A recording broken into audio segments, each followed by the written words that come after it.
Well, a very good morning, everyone, and welcome to Oxford. It's the England Touch Development National Touch Series. This is round 3 with everything to play for. There is an exciting day of touch rugby in prospect. And we will be streaming on 2 fields this morning and afternoon. So you've got a pick of Field 1 and Field 2 with plenty of brilliant action coming on both pitches. But our attention here on Field 1 will start with the overall leaders at the moment. It's Cheltenham Tigers taking on the Warwick Knights. So you're joined by myself, Bradley Hope, and sitting alongside me to my right is Chris Wearmouth. Chris. Good morning to you, Brad. It's we're seeing showers drift over Oxford, a bit like yesterday, isn't it? It certainly is. Yeah. It's interesting walking over the fields this morning that the pitch is going to be really helpful in terms of the sliding and diving in, and I think we'll start seeing that from the off certainly with these two teams, Cheltenham, who have been fantastic in terms of their consistency this year, and Warwick, who've got some really slippery customers, especially through the middles. But also is that around the goal lines is that as soon as we start to pan out and play starts getting those, the middle 10 metres have been pretty churned up by yesterday's elite NTS. So footing during the course of the day is going to be quite difficult, and in this situation we hope that the rain does stay off for long parts of today. Certainly do. We have of course had that rain yesterday, and the grass is also quite long here on Field 1, which causes some other issues as well. Alongside, another factor of course for 2021 is the sanitisation of the ball, which adds another dimension along with the greasy surface of the pitch here at Oxford. So the standings, well, they look like this, with Cheltenham Tigers currently topping the overall league standings on 92 points. As Chris quite rightly mentioned, they have been really consistent over the first 2 rounds. Manchester Chargers, Bristol Jets and PFT Touch Rugby follow them behind. They make up the top 4. Now, it's really important to keep note of those top 4 positions, as they will be promoted up to the Elite National Touch Rugby Series. Yeah, there's when we get to the finals today, you'll see that the standard is up there with the elite NTS yesterday, and particularly, this is one of the fantastic things about touch in England right now is the level of consistency and depth of the number of teams who want to compete, and Cheltenham are really disappointed to not be involved in the elite NTS this year, and quite rightly, and justifiably so, because they have played some really good stuff. PFT, another one from Manchester, we'll see them later, and Chargers you've already highlighted, but EY London Vipers did very, very well as well. Yorkshire Thorns, we'll see them this morning. They didn't play in the first round, but they were in the second and finished in the semi-finals and carried on from where they left off a couple of years ago. So Warwick tap off, they get the round 3 of this Development National Series underway, and it's going to be a fascinating day in prospect, and already Warwick looking to try and go for the line, but again, as we mentioned off air just before the start of play, that ball is already causing problems.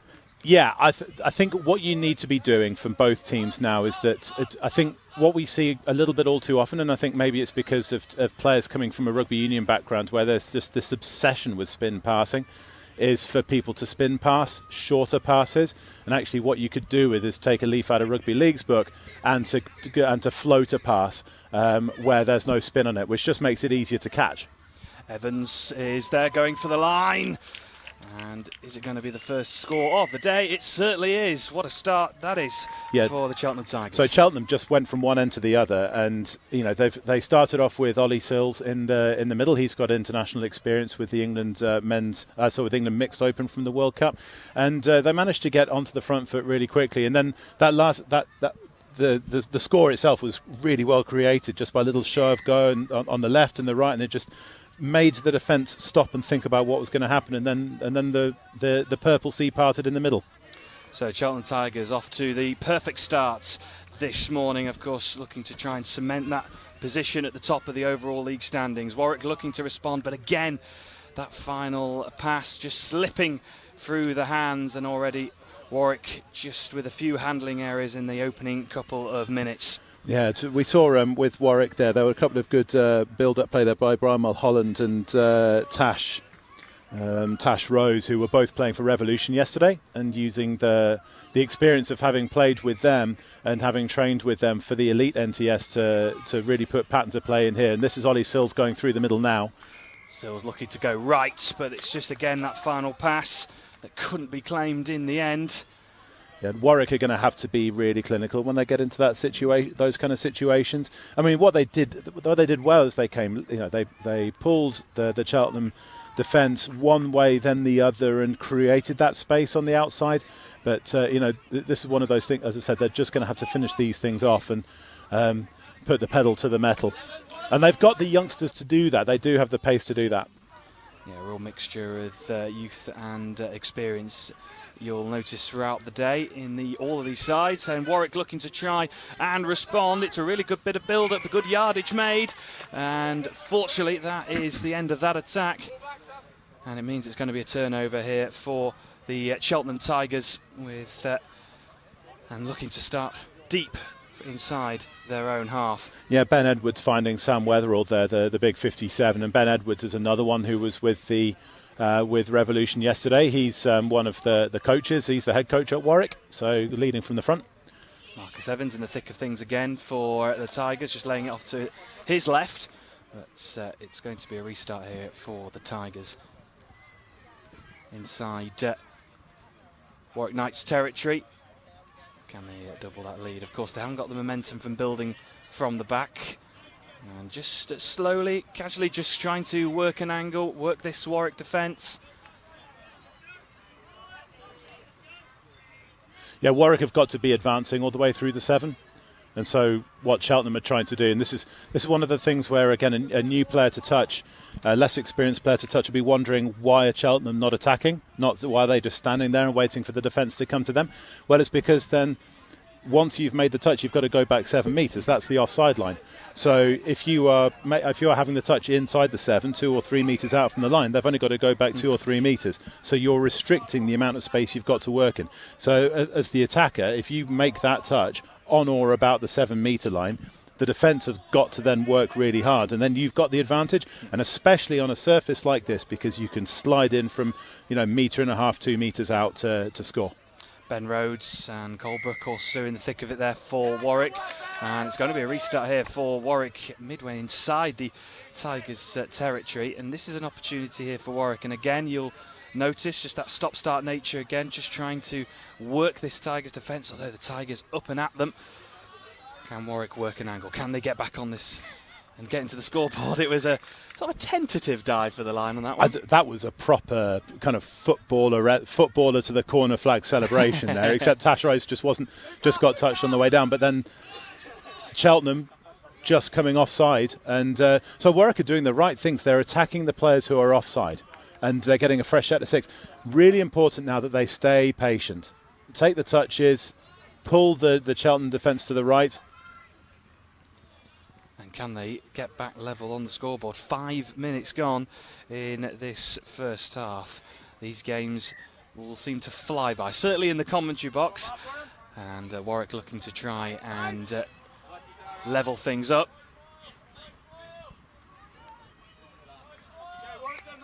And it's going to be turnover here for the Tigers. And straight away the intensity inside their own half to try and build. And you can already hear the cries from the Warwick technical area to shout up, get at them.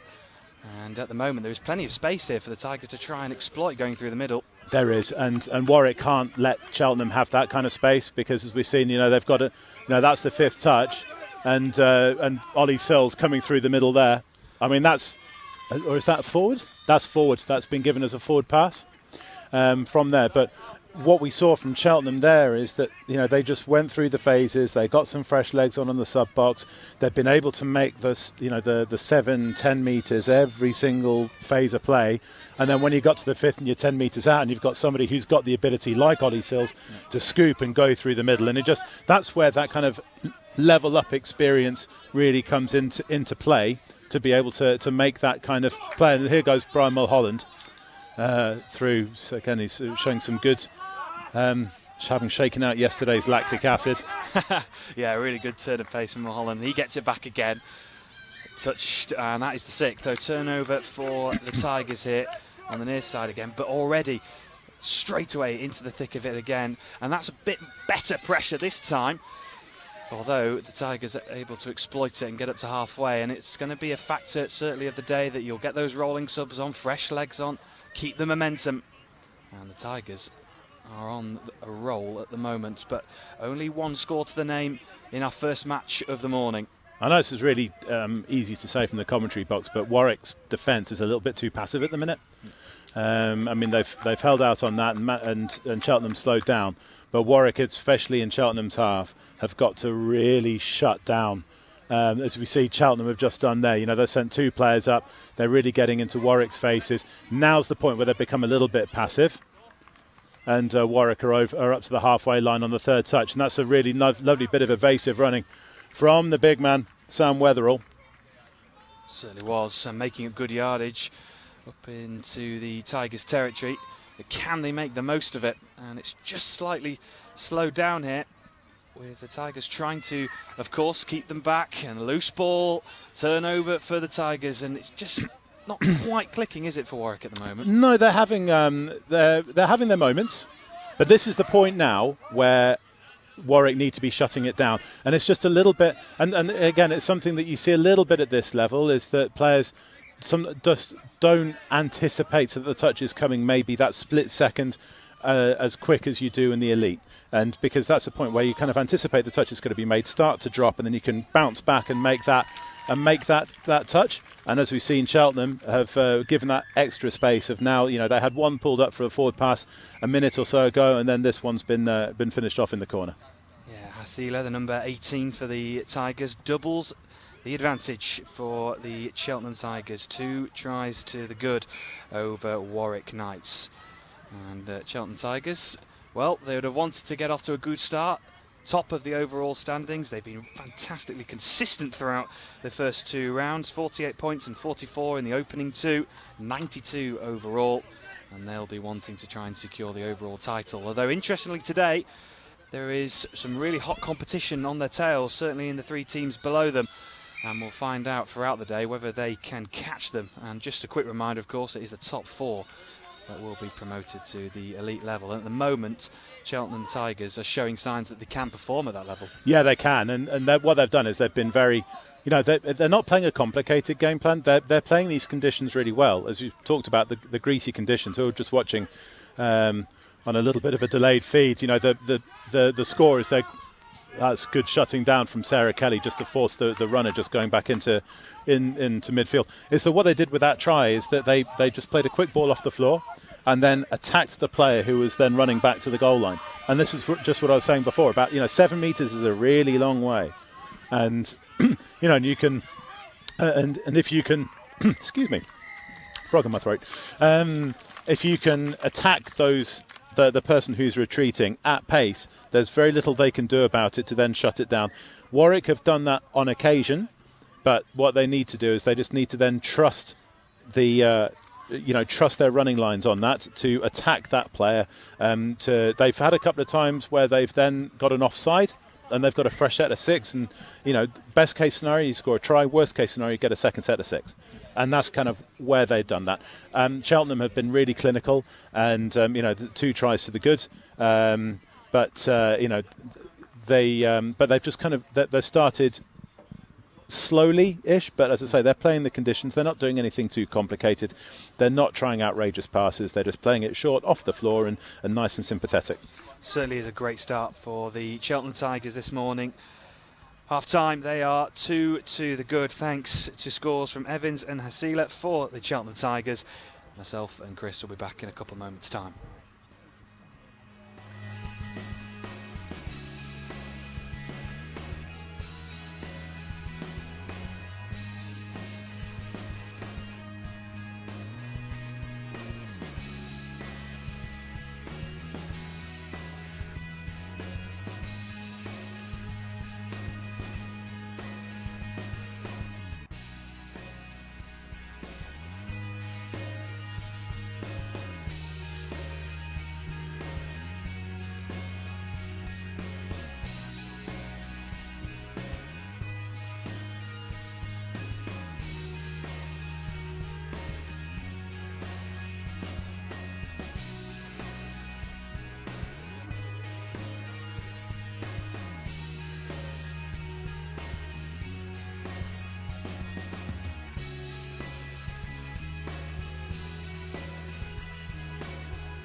So we're just about to get back underway. Second half of our first game of the day here in Oxford.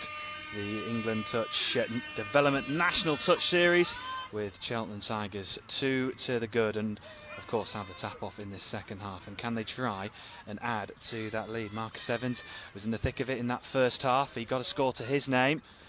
Going to be a restart here though for the Tigers, deep inside the Warwick territory here. Yeah, they've just it was just an inadvertent drop made during the touch, so it's not a turnover. Ollie Sills. Can he find Cowan? He does. Sills tries to get it back, and he can't quite get it off. In fact, it was off Isila, the number 18. And Warwick, again, just trying to drag out to this near side. Maybe drag the defence and get some fresh legs on. Yeah, it's good intensity from Warwick now. Sam Weatherall's really good pace. He really broke through that Tigers defence on that occasion on the halfway line, and he's drifted out to the far side. And now looking to try and build in. Here's Weatherall in the centre this time. Again, though, players already on him from the Tigers. Link up in the middle. Can they try and work some space out on the far side, or they're going to go centrally? No, not this time. Yeah, that was a really good bit of play, and we saw kind of like both the really good thing and an area where Sam Weatherall could potentially look at just the next. I know it's difficult when the ball's a bit greasy, but that's the situation where when you've got a fifth touch coming, is you still got to look to attack it and to create a platform for a scooper or somebody to play a quick ball off to really put the defence under pressure. So it just got a little bit slower, just right at the very end there. Yeah, Niamh Corrie just on the end of that pass that couldn't quite gather, and Warwick now looking to come forward over the halfway line. They come. Natasha Rose in the thick of it for the Warwick Knights. It's good intensity from Warwick, but they've stepped up things in attack.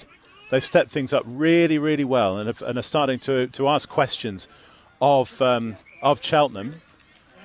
Just got to make sure that they take that intensity back into the defence, because as we saw from the first half, Cheltenham, just by playing it simple, are very good at making metres, and we're seeing they're bringing players off already as soon as they're not involved in the play, and that's really good. Actually, that's fantastic alert play there from the Knights.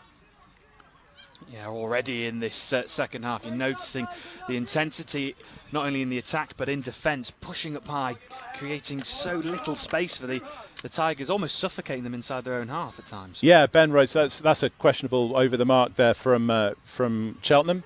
But what Ben Rose did that was really alert was that Cheltenham started bringing players off, but then messed up a little bit by not having a half there. And when there's a half not there, as Marcus Evans will go and extend the lead for Cheltenham, is that when the half's not there, is that you can then get the turnover by going tapping the ball and stepping over it if a half's not there. So what we've seen from Warwick is, we've seen a really good bit of intensity to start off things, but then Cheltenham just with the counter punch, and Marcus Evans just having a little bit of an overlap, stretching those legs and showing what made him the MVP a couple of rounds ago. Yeah, he certainly was in round one in Banbury for Cheltenham, as Warwick, well, they started the second half on the front foot and looked brighter, but been hit by the sucker punch, and Warwick will just want to try and build and keep the momentum going. They've still got some time. Oh, it was nearly a very cheeky intercept there to break away, just couldn't cling on. Lovely bit of play, stretching the play, lovely bit of interplay there from Warwick, and what we saw as well was Ollie Sills. Just anticipating what was going to come. So it was a nice bit of defensive play from him. But as far as Warwick are concerned, they used a few wrap plays. They've created an overlap. They've got a bit of pace coming through the middle. Brian Mulholland there just getting touched on the way through. Yeah, it certainly was. George Gerrish was also in the thick of that attack. I train with Warwick, and I hate when he's up against me because he skins me every time. Yeah, he looks to go right and just trying to dance his way around, although that surface is, as me and Chris have mentioned on a few occasions, can cause a bit of difficulty. It's not almost the day for a sidestep, is it? It's not. It's hopefully, if the weather dries up, then we'll see a few more silky skills. And we've just seen one there, we've seen both of that. So you've seen the sidestep, and then actually you've seen what was And that's a shame for Warwick because they've been given offside by our referee in the middle.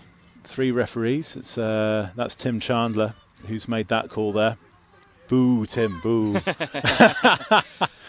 Because we saw the sidestep and then the aftermath of that as the ball went forward. Absolutely. Here come the Tigers looking to try and extend that advantage, playing more centrally. And trying to go for the line, deep at the line. Evans, does he get it? He certainly does, and that extends the lead for the Cheltenham Tigers. They are 4 to the good with just under 5 minutes remaining. And that brief period from Warwick where they felt that they had a little bit of momentum just feels like it's lost that momentum now. Yeah, this is created. You know how the best predators kind of slink up silently to be able and then pounce on their prey. What happened there is all of a sudden one of the mids, the left mid and the left link from Cheltenham just drifted really slowly, almost so slowly that Warwick just all of a sudden just didn't track it. Because if somebody starts running, they're catching you out the eye. They drifted really, really slowly, and in doing so created an overlap. So Cheltenham had cut a short line. The female right link had cut a short line, but they drifted out, created a bit of an overlap, and then capitalised on it. So really subtle bit of play there from Cheltenham. Quite impressive. And because it happens at a slow pace, I'm even more appreciative of it.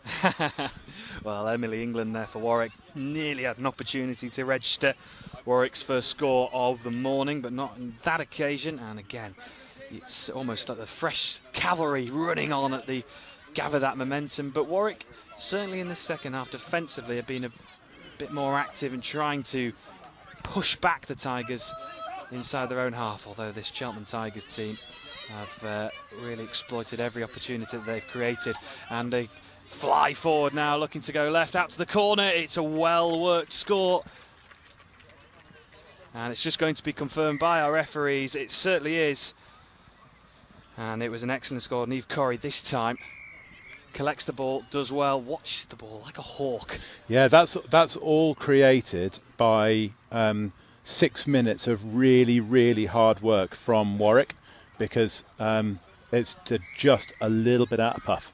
And then Ollie Sills has just attacked Sam Weatherall as he's going back. Sam can't make the touch. Ollie has just come through, and then they've just got that overlap again on the left-hand side. Nice and simple. As I say, Cheltenham have not done anything complicated on this. They've just gone through the phases. They're just attacking simply. They're not really throwing any Hail Mary passes out as Marcus Evans, sidestepping, showing great feet to carry on sidestepping in this weather. Yeah, certainly around that area of the pitch. It's just a little bit boggy from National Elite Series yesterday. That's the touch number 5, so we're going to have another one here for the Cheltenham Tigers to have another go. Can they add to the 5 they've already scored in this game? Just under 2 minutes remaining. Looking to go for the line. Can they get an opportunity? And trying to almost do 2 things at once. The Warwick defender just let Evans just stroll on in. Yeah, I don't think it was a case of strolling on in. I think he just turned it. Sorry, it wasn't Evans. That was Aliafi Haisila on the score on that one. And he just spotted a bit of a mismatch, spotted a bit of pace and a space, and backed his ability and backed his pace to get through. So just over a minute remaining of this first match of the day, and Warwick certainly have been much improved in the second half despite the scoreline.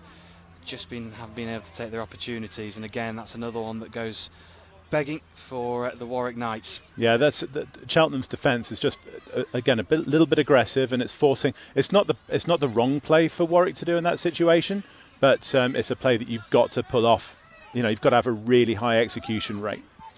Well, Cheltenham Tigers top of the overall league standings and are on course to get off to a brilliant start, and this could be another for them. It's Niamh Corrie who's going to finish in the corner, and she's got her second. And Cheltenham Tigers have their 6th. Yeah, it's just, as I say, it's really difficult to defend at pace, and it takes a massive amount off you.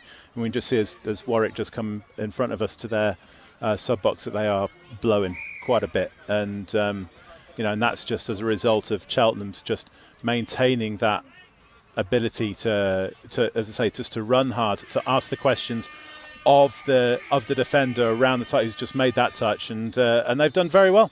But again, as you said, Warwick have not. Oh, that's such a shame that Ollie's going to finish this one off. That's an interception from that. One for the cameras. Fine him for that. At this time in the morning, at 25 past 10 in the morning, he definitely deserves a fine for that. But I think that's just, it is. I think it is a fair reflection of the difference between the two teams in terms of in terms of the scoreline. But at the same point, is that Warwick shouldn't be too downhearted, because they did put themselves into positions. They did ask questions of the Cheltenham defence. They just weren't able to finish them off. So Cheltenham Tigers get off to the perfect start in round 3. They top the overall league standings, and they'll be hunting to try and claim a place in the cup final later on. So we will now move on to our second game, which will see PFT Touch Rugby taking on Yorkshire Thorns. That'll be coming up next.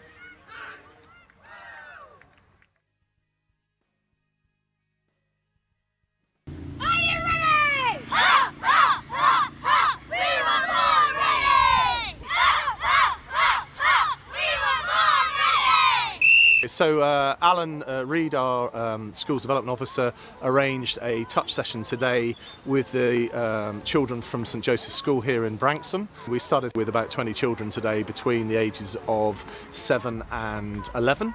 We don't normally have that mix from year 2 to year 6, which is what we had today.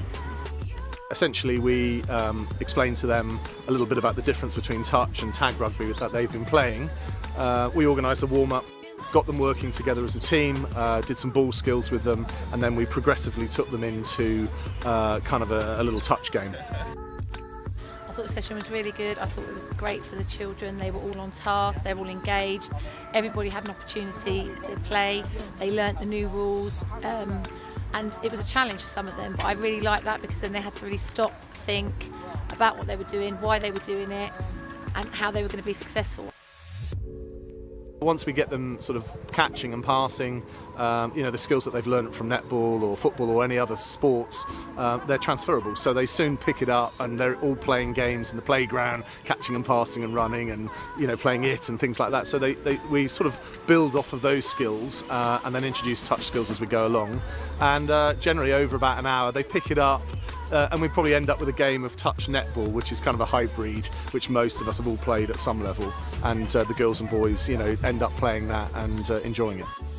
In the touch game, you don't tend to stop players. They don't, in tag, it's tag, the game stops, somebody comes back. It's a lot of dead time, whereas with touch, it seems to be ongoing. They're constantly active. You've got to get players in at grassroots level, and if we can get them before they are teenagers, where they've already chosen karate or badminton or whatever it might be, if we can introduce touch earlier, I think that's a great way to raise awareness, get them engaged in a sport that's all-inclusive. And actually the one difference that we've got with a lot of sports is obviously boys and girls playing together, and they don't necessarily have to stop playing together when they become teenagers, which I think they have to when it's rugby and perhaps other sports. I saw the children's reaction to it today. They've really liked it. I've managed to speak to a couple of them, and it's something they said that they'd like to do. So from that aspect, if it's pupil voice, the children want to do it, then I'm all ears, and I would like to continue that. So yeah, we can coach them how to coach, if you like, and so they can play some of the games and take those afterwards into the school sessions. Alternatively, if they're really interested, as we have seen with some of the children, we offer them the option to come to Bournemouth Touch Centre on a Monday night, where they can then plug into our infrastructure there, and we've got 4 kids coaches who run a session from 6:30 through to about 7:30.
So welcome back here to Oxford, the England Touch Development National Touch Series, and we have our second game of the morning. PFT Touch Rugby taking on Yorkshire Thorns. We're joined by myself, Bradley Hope, and I'm delighted to say, to my right-hand side, joining me for this one, from the Cheltenham Tigers, it's Ellie Moss. Hi Ellie, there. how are you doing? Yeah, I'm well, thank you. Well, a bit out of breath.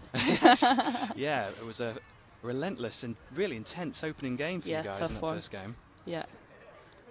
But I'm sure you'll be absolutely delighted to get off to a win in the first game. Of course, yes, always. So we've got two teams here, PFT and Yorkshire Thorns, with PFT Touch Rugby fourth in the overall standings as it currently lies in Pool D of round 3. Oh, lovely ball. And that, Great dive there. it was a great start there for PFT Touch Rugby, and in these games, Ellie, where they just feel that they, certainly from our view in the commentary box, they feel like they last seconds, they're so quick. How important does it feel to get that first score on the board? Oh, everything. It's sort of, buoys your confidence and means you've hit the ground running, really. So it's good to lay down your mark nice and early, I think. And from your team's point of view, Ellie, Cheltenham Tigers, of course, top of the overall standings. Good to get off to a good start, and of course, how does it feel to be almost like as you're being chased with the likes of PFT Touch Rugby, or want to try and finish above you, of course? Yeah, I've never really thought about it like that. We try not to get ahead of ourselves and take the groups really seriously, so we can then take everything one step at a time after that. I think that's really important, just to not get ahead of yourselves. Yorkshire Thorns looking to try and respond straight away in the opening couple of minutes, and slippy out there. It certainly is. That was the one of the questions I was going to ask you, Ellie. The surface this morning, we haven't had much rain this morning compared to yesterday, but noticeably this morning the pitch seems a bit of an ice rink at times. Yeah, had a few tumbles in our game as well.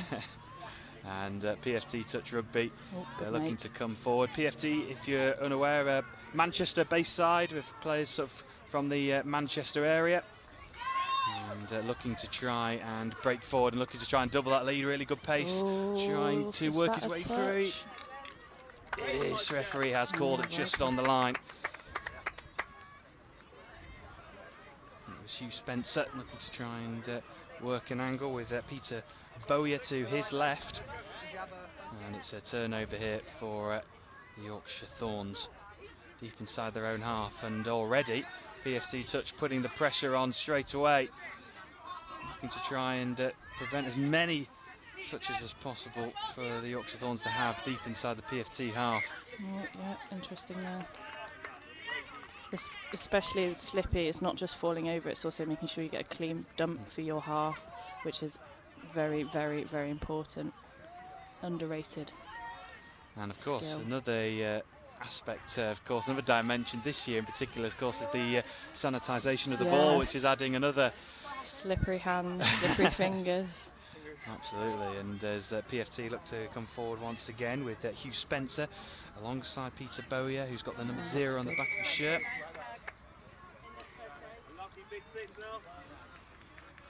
Bowyer has the ball in his hand. That's another 6 for offside, is it? Looks like it, with another fresh set of 6, and great place to be as well. Absolutely, and they're coming forward now again with Bowyer. He's in the thick of things again. He seems to be taking charge of most of the situations here for PFT Touch. To his left, number 5, and instead of Chadwick. Chadwick has it now. Spencer's also there. Ooh. Is he just going to dance his way through now? Touch just about comes in. In these positions, Ellie, where you get those fresh set of 6, almost it feels like you're on top of the opposition goal line. tactically, it just sort of changes a little bit when you don't have that momentum, I guess. You've got the chances, though, with a fresh set of 6 on your line. Well, not now. But you do have the chances. If something doesn't work, you've got the touches to work through. So you've got less pressure and you're in a good position. But it does rely on you not dropping the ball, which today is very difficult. Absolutely, yeah. It's causing all types of problems. Right take for the wing there. Good driving up from Thorns. And already getting that fresh set of legs on, and that's something we'll, I'm sure, with the shorter format, certainly takes even more of a bigger stage in terms of getting those players on and keeping the fresh legs on. Well, I observed actually in our sub box that as soon as people are subbing on, they can't count anymore. So we always seem to have someone who can't count, and there's someone lurking to see if they're, good pass there. Is this going to be? Is that going to be a try? No, not on this occasion. It was a good last gasp touch just before the line by Spence for PFT. And notably, both of these sides, Ellie, really forcing the issue defensively, really trying to keep the opposition inside their own half.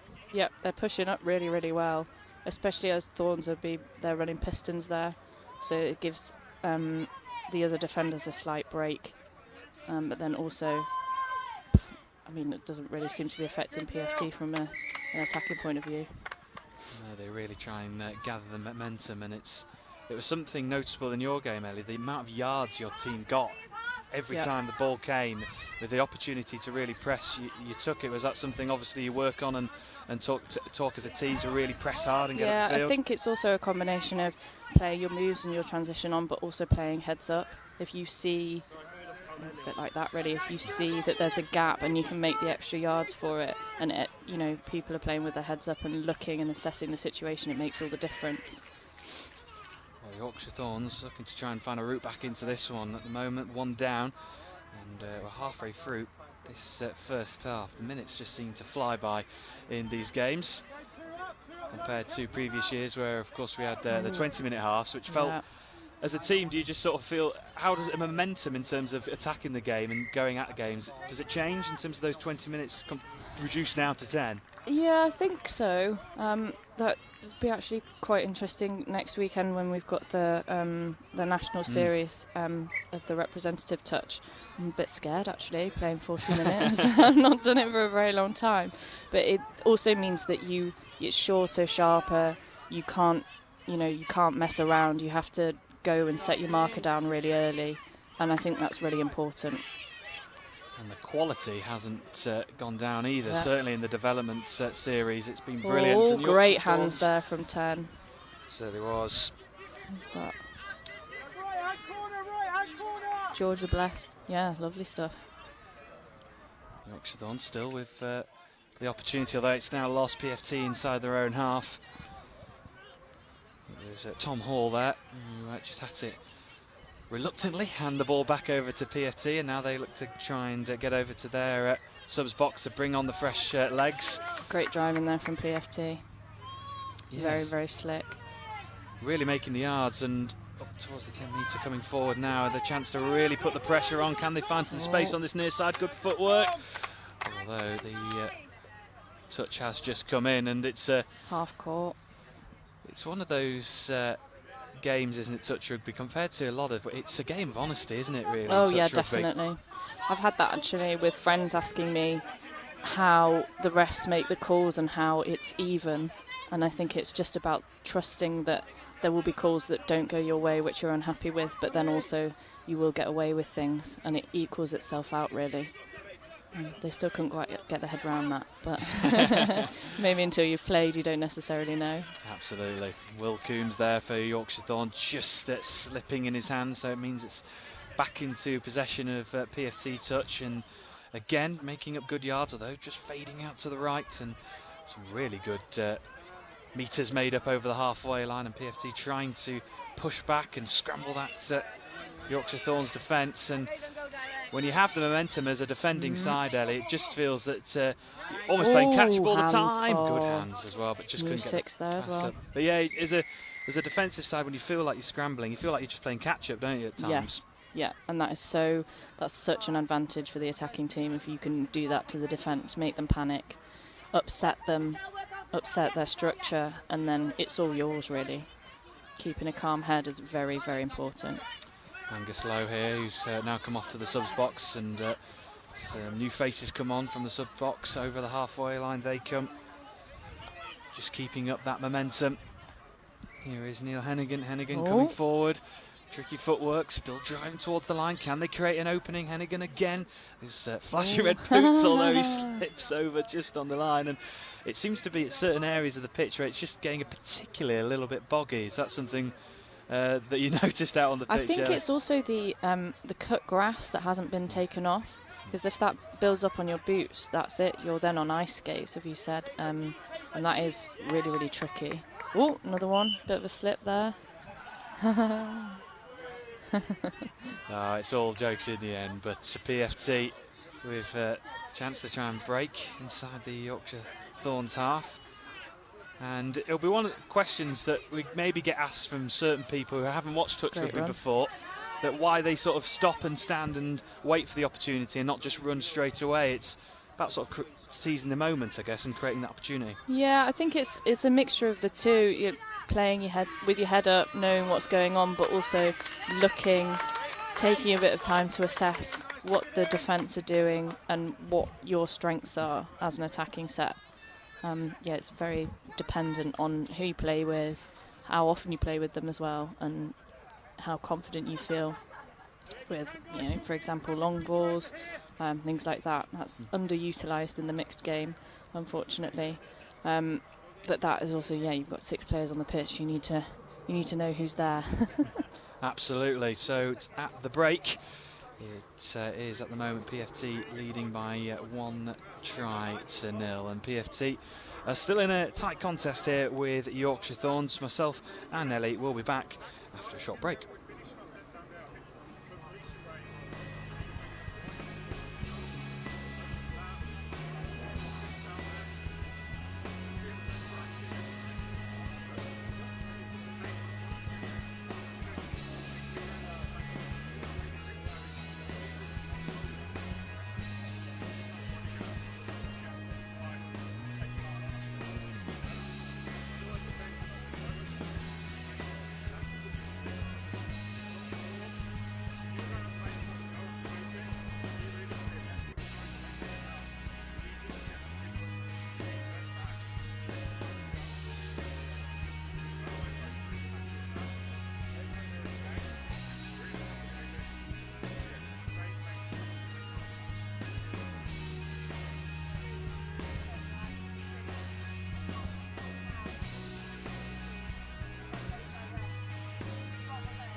So just about to get back underway for this second half between PFT Touch Rugby and Yorkshire Thorns, with PFT Touch 4th in the overall standings.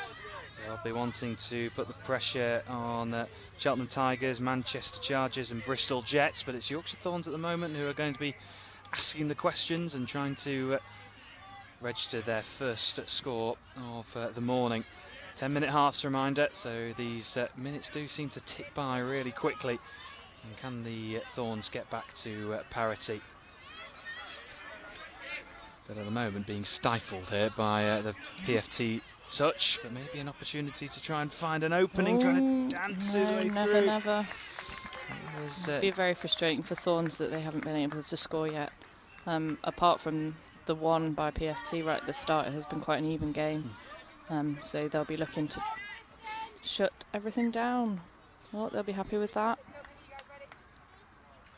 Yeah, they certainly will be. Turnover for the Yorkshire Thorns. Neil Hennigan with those colour coordinate wristband and trainers look this morning for Hennigan. And the Yorkshire Thorns advancing forward. Now come the fresh legs on, driving forward. Georgia blessed. Unfortunately, turnover, but a smile on her face. She seems to have been in the thick of the action so far for the Yorkshire Thorns side. And as a team, if it's just not quite happening or quite clicking, Ellie, how do you... Is it just as simple as maybe as a pass it or a certain moment or even a refereeing decision that can change the outcome for you? Yeah, I think it definitely can. And it's also a case of keeping your head, I think.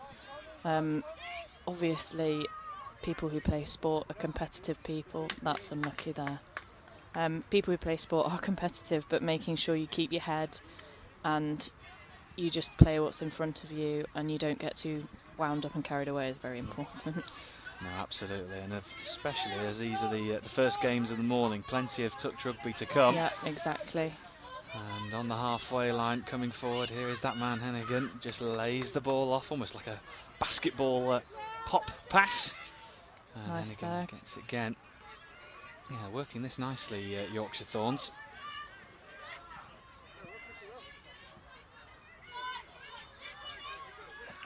Hennigan again, lays it off to his look right. at that. Oh, great ball. Good try there. That mixture of the pass and the individual try was just a perfect combination Yeah. there. Probably helped that it was very long as well. Got that dive in. Nice long arms. And the surface, I can imagine, is also helping in terms of giving those players who like to dive and get into the goal area, of course, with that slick, sort of greasy surface. I can imagine that helps. Well, I hope they're all washing their own kit, otherwise I don't Yes. envy the person who's taking it all home. Absolutely. And here come PFT looking to try and respond. And can they respond quickly? It's been a really key theme over the weekend so far. Teams that concede often try and respond quickly.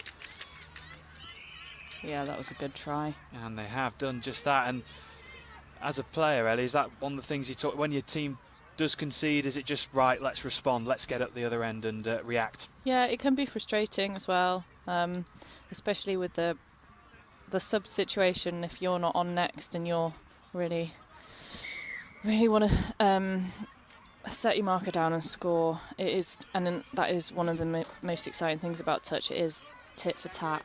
It's unless you're playing in the wrong league, it's always very, very tight. So you've got to make sure that you don't mess up. Oh, that's a great ball as well.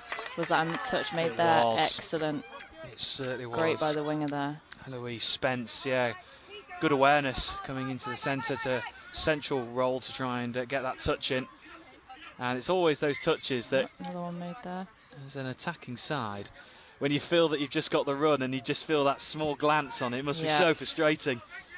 Or you don't feel it. Yes. That's even worse. Absolutely. PFT coming forward again. And this has been a really entertaining game. Yorkshire Thorns have really proved a match to PFT touch. Yorkshire Thorns 14th in the overall standings coming into this one. They didn't compete in the first round in Banbury, but they made an impact in the second. And they've responded this time. PFT touch. It's 3-1 on the scoreline now with 5 minutes remaining. And PFT touch just a case of taking their opportunities. Yeah, definitely. Yeah, Thorns will be frustrated with that. And how long's left? We've just not too long. Yeah, not. There's the time pressure will be playing on their minds now as well.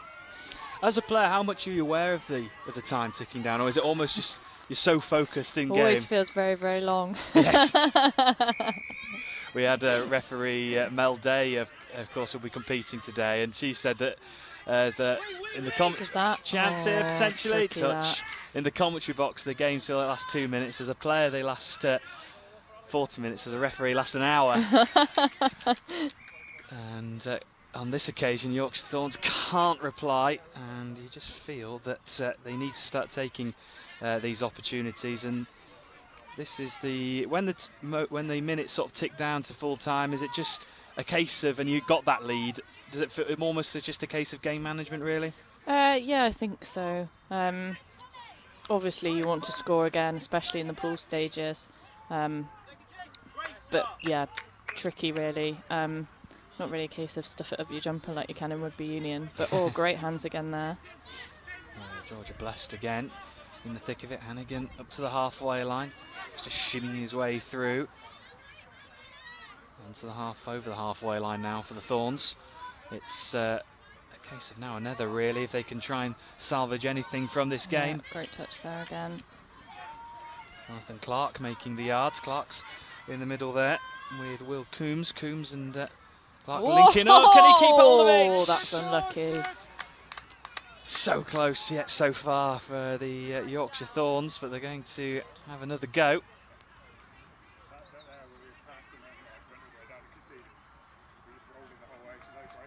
Jonathan Clark with Coombs, and Clark has it back again. Coombs and Clark in the centre, linking up well.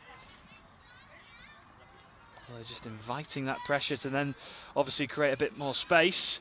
Ooh, oh. Have they got in on the corner? I think that was touch called there. Fair enough. Yeah, the reaction from the touch board from the PFT That's touch. Really unlucky there. And it's going to be a restart here for PFT touch deep inside their own half towards 10 metre. Oh, great hands, great take there. Really good Great yards. Over the halfway. All it takes really at times is just that one burst, doesn't it, to really get your team up the field. And PFT touch looking to try and that's wrap unlucky up the there. game in style, but not on this occasion. And Yorkshire Thorns will restart inside their own half. Oh, that's unlucky, ball to ground again there. Yeah, pressure from PFT. Oh. Almost too quick for the referee there. Referee's It'll be frustrating for PFT. That would have been an easy run in there. Nice link up, but it's just having to be tracked back. Touch comes in. Lots of messages coming from the two subs box. That's always a key element, the communication throughout. So maybe another chance to add to that scoreline for PFT. Yeah, given. And they have. Okay. Jordan Cross this time for PFT touch, and they extend the lead. 4-1 on our scoreline with just under a minute remaining of this second half. You'll hear that infamous sound of the hooter bellow around the club here in Oxford. And again. Can Yorkshire Thorns just add another one to round off the day in style? Oh, maybe they can. That was a great dive. It was. Yeah, given as well. Well done. He's really been in the thick of things for the Yorkshire Thorns throughout this game. Neil Hennigan, and he gets on the scoreboard. 4-2. But PFT lead overall. And there is that hooter. And there is the handshakes. Over. Well, PFT run out as winners. PFT overall in the league standings, looking to try and get through to the cup finals later on.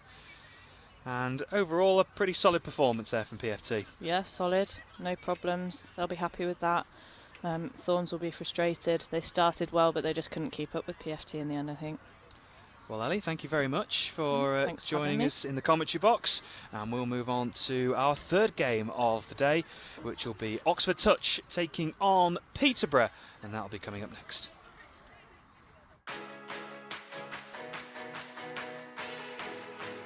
It's Monday night, we're at Bournemouth Touch Centre. We have 2 sessions in play this evening. We've got our Children's ETA Touch Academy for 7 to 12-year-olds playing behind me. On my left we've got O2 Touch. We coach them sort of 7 key steps of learning how to play touch so that they can actually get playing by the end of the evening. Here at Bournemouth Touch Centre, we're at one of the busiest sports centres in the country, so there's lots and lots of kids clubs here, with hundreds of children playing football and other sports on a Saturday, and we're slowly seeing children come and try touch with us, which is fantastic. I think we've got 13 or 14 children here today. Bournemouth Touch has been great fun, and people have been really helpful at just teaching you what to do. I was new to it just a couple of months ago, and yeah, people have really helped me to improve, so it's been great. We've got about 400 what I call sort of friends of touch on Facebook, 100 active players that are perhaps locally based. We became one of the first 17 clubs in England to actually start promoting the O2 Touch offering. It helped me recover from injury when I did it seriously back in May, and it's just helped me keep fit and helped me keep in touch with rugby, really.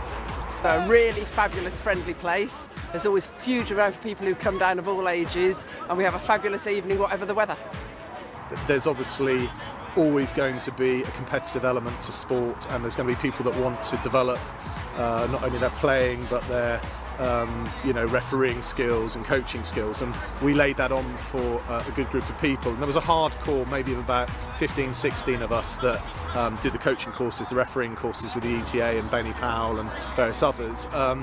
With that, all the time, we have been sort of feeding the bottom of the pyramid with social touch and being very, very active within the O2 setup. That really is a pathway, it's the feeder into sort of developing touch, and without that feeder you're not going to get the players coming through to play in in tournaments or leagues or going on to represent their regional teams. Bournemouth Touch Centre is so great because the people who organise it, Alan Reid and Jason Cunningham, have been doing it for nigh on 15 years. So they know what they're doing, they put a lot of time and effort into promoting it. There's new players turning up every week, and of course that makes it more competitive, and people enjoy it more because of the competitiveness. This is the camaraderie. Like I said, I first moved here from Bath, and then I met Jace. It's been great with the community. We are one of the most successful touch clubs down here on the south coast. We would love to have you down here at our Bournemouth Touch session. This is Bournemouth Touch Centre.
So welcome back here at Oxford. England Touch Development National Touch Series, and we move on to game number 3. These games just seem to fly by here in Oxford, and it's going to be our first look here on field number 1 for Oxford Touch versus Peterborough Touch in this one.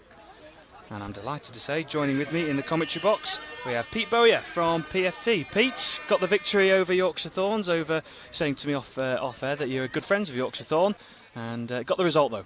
Yeah, so we're a Manchester-based club, so Yorkshire's just over the border, isn't it? So yeah, so we know a lot of them through various competitions, and we have a few friendlies as well. So yeah, we're quite close with them. So it's always good to see them. It's even better to beat them. Absolutely. As we get underway with this one, Oxford and Peterborough going head to head here. Oxford in blue, Peterborough in the maroon shirts for this one, and yet to get the first score of the morning. Oxford making some decent yards up towards the halfway. Yeah, so the new attacking pods come on. Let's see what they can do. Nice colour scheme there with the fluoro orange shorts. It's certainly one to stand out, and he's going to stand out here with the first score. Definitely, yeah. And it's a perfect start for Oxford Touch. That was a really nice link up in the middle. Yeah, just Oxford catching Peterborough on the back foot there. So good drive and good scoop, and then the orange shorts hit the nice hole. Yeah. Jack Walton with the first score of the morning for Oxford Touch. And just looking at the overall standings for this one, Oxford currently in 10th with Peterborough in 15th. Peterborough, one of the most improved sides coming through the series, the development series.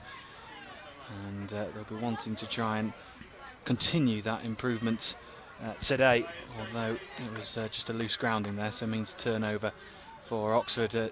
Pete, it must be frustrating when you feel like you've got the momentum and then just a loose drop down there just causes the turnover. Yeah, it is very frustrating when that happens, but if that does happen, it's nice fun.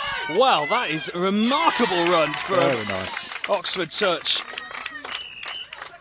Gianna Hubbard with a elegant jinking run. She's surprised herself. Look at that look on her face. She's thinking, did I really do that? It's almost that element, just almost play all the way. You know, if the referee has said play on, yeah, play on. Play to the whistle. That's the number one rule, isn't it? When you're playing sport, just play to the ref's whistle. And Pete with PFT, how's it been playing back touch rugby again? Oh, it's fantastic. So we're a reasonably new team, PFT, based in Manchester. So we all started with just a group of mates, really.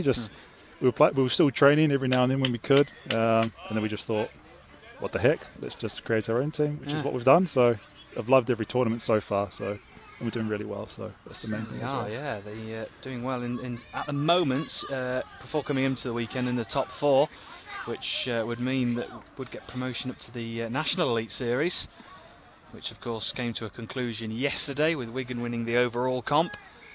And at the moment it's Oxford in this game who are leading the way. 2 tries in the opening couple of minutes, and at the moment, when you just feel that you have the wind in your sails, do you just sort of almost feel like unstoppable, really? Yeah, for sure. Yeah, when everything's working, it's just a really nice feeling. And that was a lovely, some really good individual play we've seen so far, although at the moment it's being stifled a little bit, and that fizzed out pass to this near side to Hubbard, who's of course got the second score. Yeah, so got a bit unstructured there, so I'm not sure if that was last touch or not, but normally if it's last touch, that's when you start chucking the ball about and just doing the Hail Marys, but unfortunately nothing happened there. And Peterborough bringing on the subs box. It's been a really key element of the games, feels like, over the weekend with this shorter format, Pete, with the 20-minute games. I guess getting the fresh legs on makes all the difference. Yeah, because it's such a short period, because we're used to playing 2 halves. Oh, unlucky. Yeah, we're used to playing 2 halves, so you're pretty much on the get-go as soon as the whistle goes. So you're going 100% full on, really, straight away. So it's even better when you get those subs on, get those fresh legs on. As a team, is that something in terms of the tactics and the mentality of those 20-minute games? Has that had to change your thinking as a side coming into the tournaments? Yeah, I mean, you always go out there to score tries. You always train to do those moves to score tries. So, I mean, I suppose, well, for us, tactic-wise, hasn't really changed. But a lot of us feel the pressure when we start going down by 1 or 2. So. Yeah.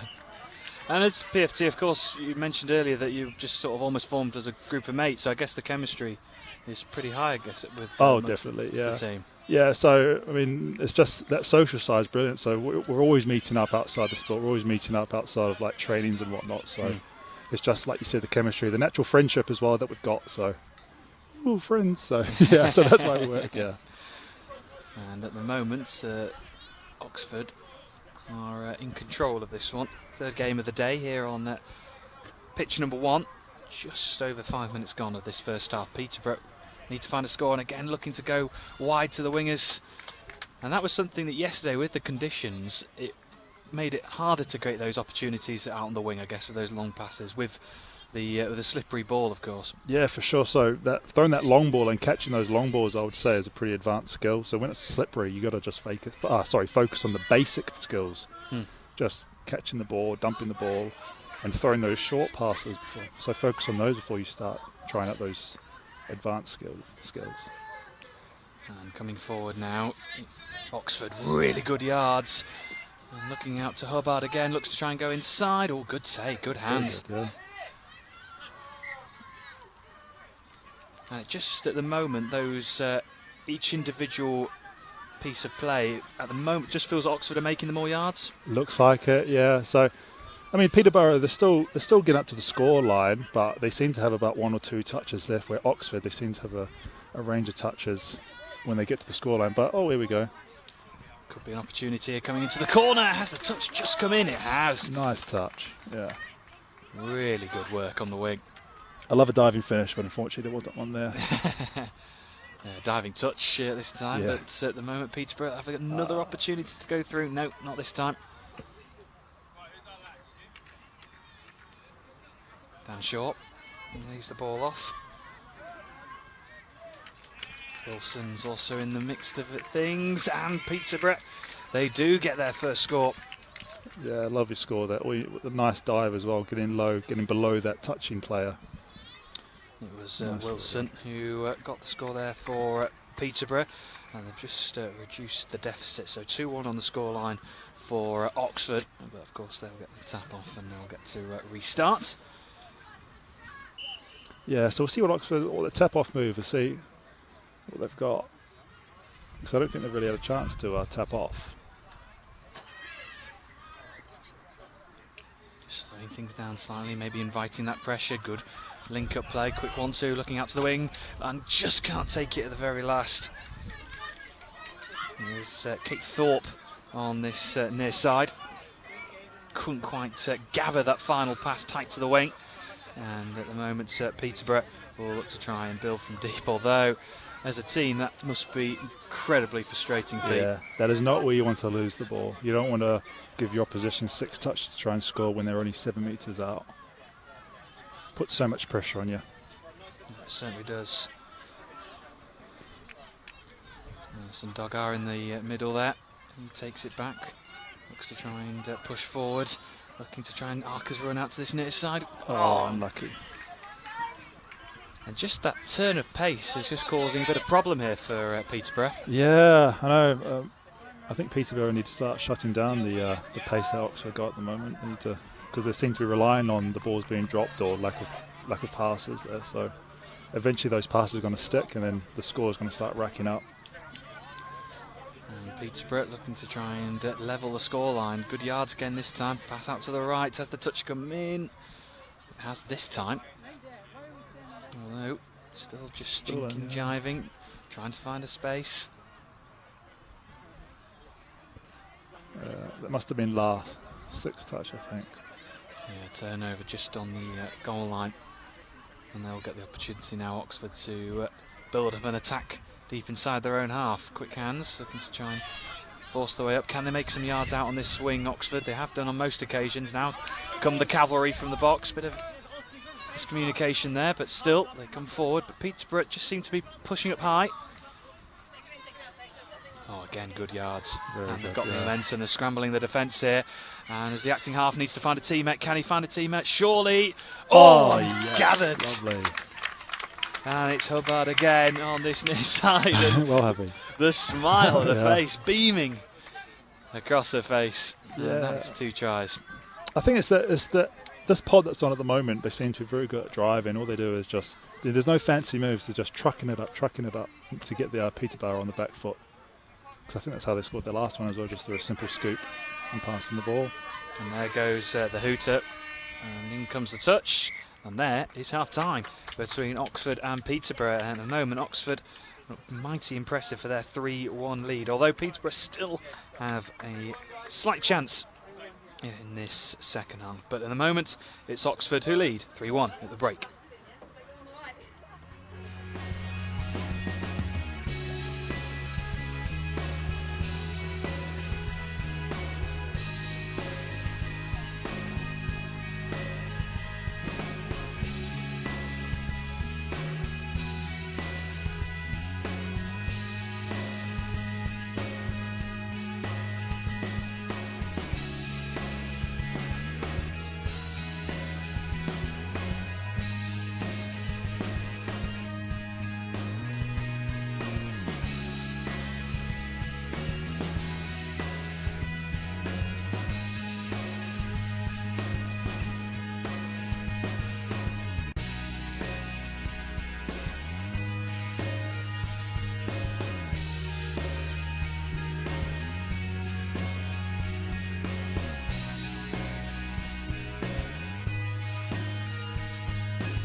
So just about to get back underway for the second half between Oxford and Peterborough this morning. Our third game of the day in the Development National Touch Series.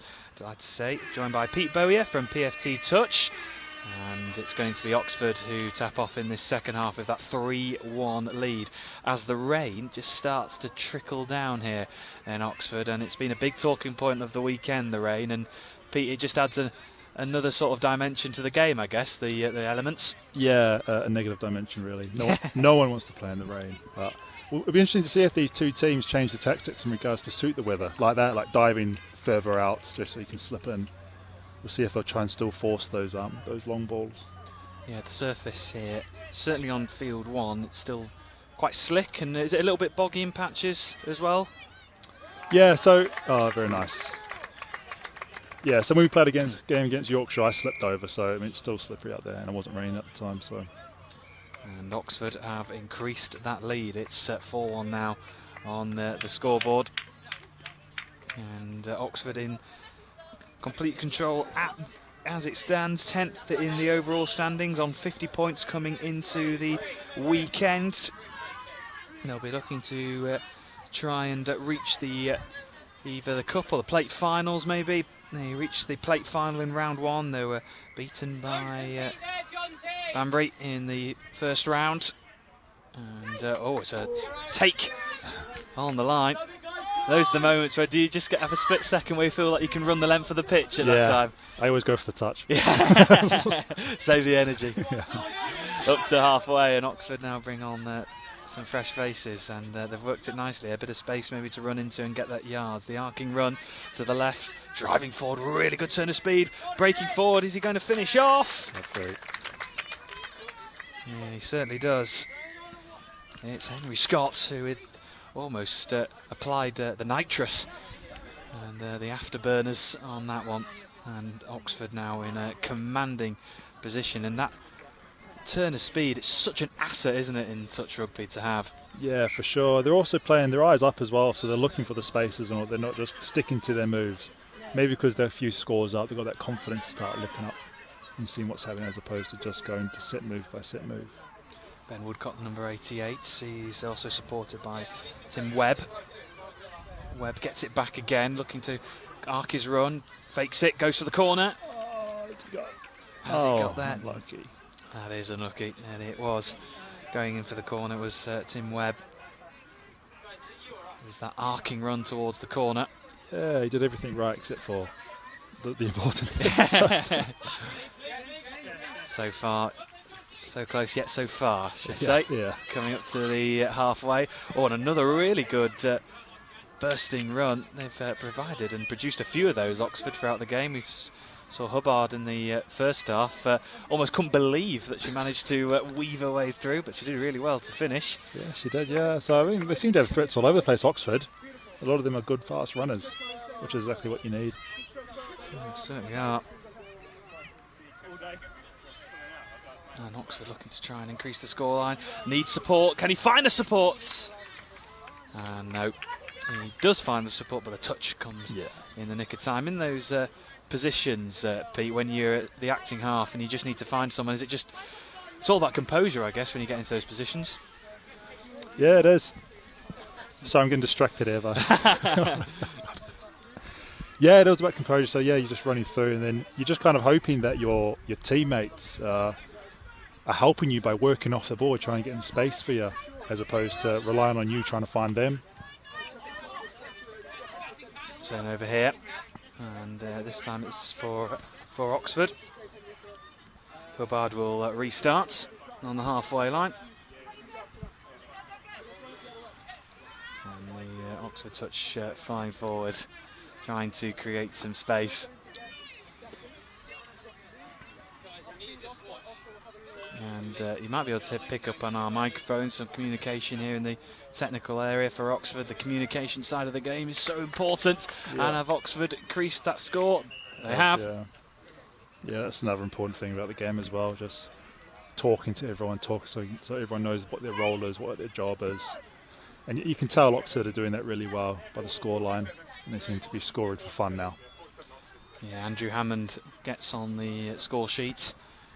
And Oxford in total control here and aiming to secure a victory over Peterborough. And in these moments, Pete, when you sort of feel like you're a little bit down and out, is it just all about keeping going, a bit of pride, just trying to maybe work some new tactics, some new passing moves maybe? Of course, yeah. I suppose if I was in Peterborough's shoes, I suppose, you just focus on one job at a time, really. Just focus. So they should be focused on making this touch and then what they're going to do afterwards. Just one thing at a time. They might be focusing too much on the score at the moment, or the fact that they haven't really scored much on their moves, but what you got to do is just focus on the task at hand at the moment. And Oxford looking to try and add to the scoreline as the rain starts to really come down here in Oxford on home territory. And again, they've added another one to the score with just over 4 minutes to go, and Oxford at the moment just feel like they have the momentum here, Pete, and really putting Peterborough to the sword. Yeah, they just seem to be unstoppable at the moment. Unfortunately, I can't give Peterborough any advice on what they can do. Just keep going. Yeah. Try and see if you can get a score for yourselves. Yeah. As you said before, just play for pride now. Play for your region. Absolutely. And Oxford on home territory seem to know what they're doing and playing well, but Peterborough have pulled one back, and that was some really good footwork. It was, yeah. I think he got stuck in the mud, that middle mud pole over there. Yeah, Hamish Wayne just trickling and dancing his way through that time. And it is still, Oxford in command with just over 3 minutes remaining. And not only does the rain pour down, the wind has turned up as well, which rain and wind is a really negative combination for sure. Yeah. But the wind will be favouring Oxford because Oxford are playing with the wind at the moment. Yeah, Poor Peterborough. Absolutely. And looking to finish in the corner. That was a lovely move. Impressive.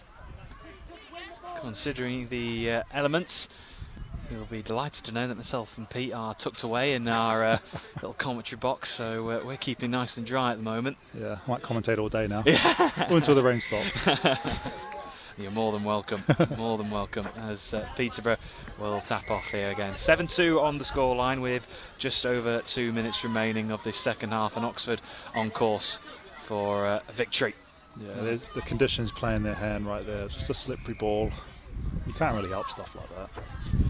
Yeah, and then we've talked a few times over the weekend, of course, with the sanitisation on the ball as well. Adds another interesting element to it all. Yeah. Of course, the COVID protocols here to keep us all safe. Oxford looking to try and add to that scoreline. Can they get the 8th? Just too low down for that take. I think she was supposed to catch with her ankles.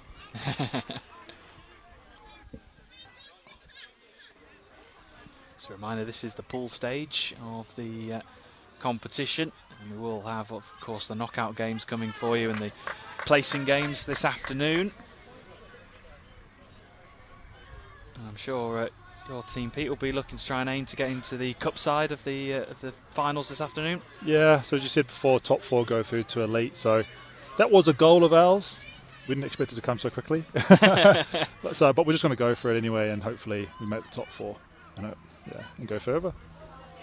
Absolutely, and at the moment Oxford are on course for victory here. Reached the plate final in round 1, only losing out to Banbury. Banbury on home turf on that occasion in rounds 1 and 2. But can Oxford make a final here at home? With just under a minute remaining. And Peterborough running diagonally, need to get forward. Yeah. I think they're just trying to look inside, look into the to the rain. You can see everyone squinting their face, squinting their eyes. Yeah, certainly for Peterborough, the rain is coming straight directly into them. Yeah.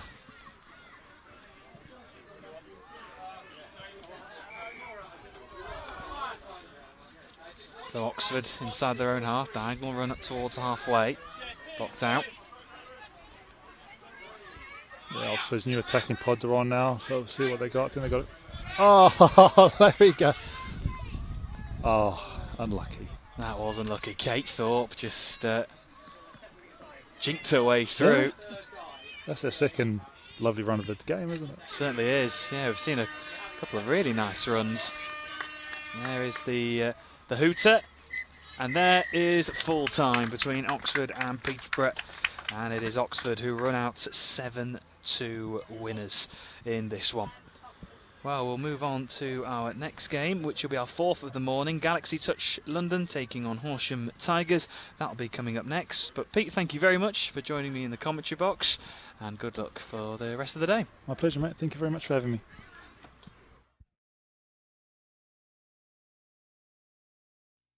First of all, you've got to be incredibly passionate about the sport and put a lot of time and effort in to raise awareness and create enthusiasm and a buzz around your touch club. Number 2, it has to be fun. You get, one chance to make a first impression, and when people come, they've got to feel that they're having a good time, and it's all inclusive.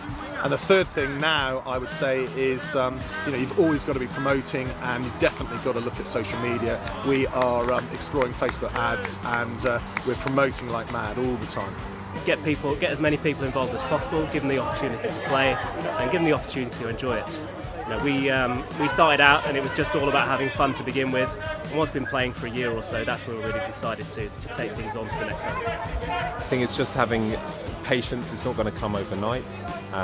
If you can, keep your senior players engaged, as well as constantly looking to develop and introduce new players, because you're always going to get players who leave for one reason or another. Having that conveyor belt of talent to come through is really helpful. You just got to work hard, and it will pay off in time.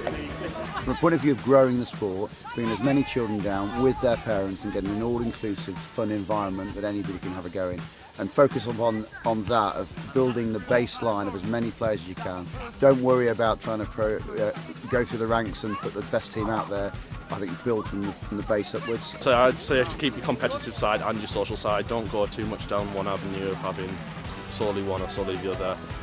With the social side, your performance side always sort of flourishes with this, and also vice versa. It's always good to have the competitive side and part of it knowledge on your social side. Keep the player base interested. It's not all about, right, I want us to get from A to B, and we're going to do it with these steps. We're going to coach this and then this and then that.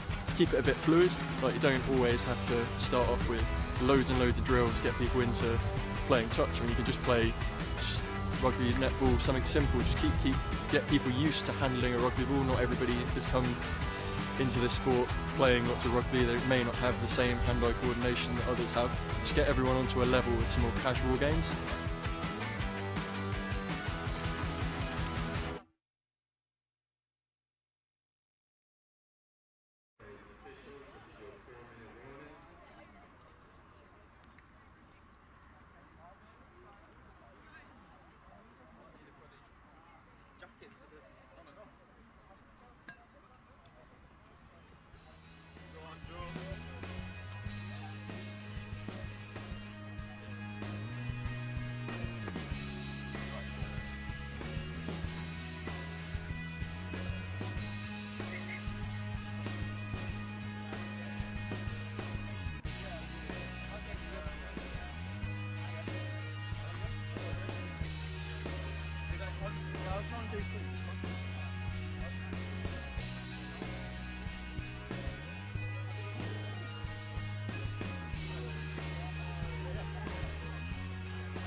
So, welcome back to live coverage of the England Touch Development National Touch Series. Game 4 here on pitch number 1.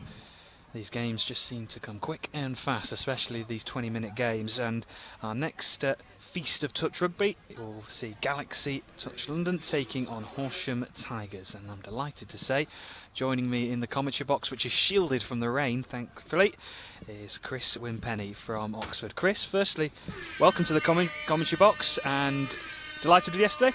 Yeah, thanks for having me. Yeah, we had a good run out yesterday. So yeah, just down here supporting our other Oxford team, and they look like they're going well. They did well in that last game. Yeah, they certainly did, and Oxford with a resounding victory over Peterborough.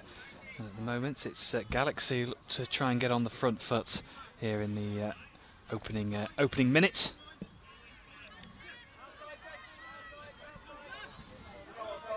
Looking to try and go out wide, and good finish.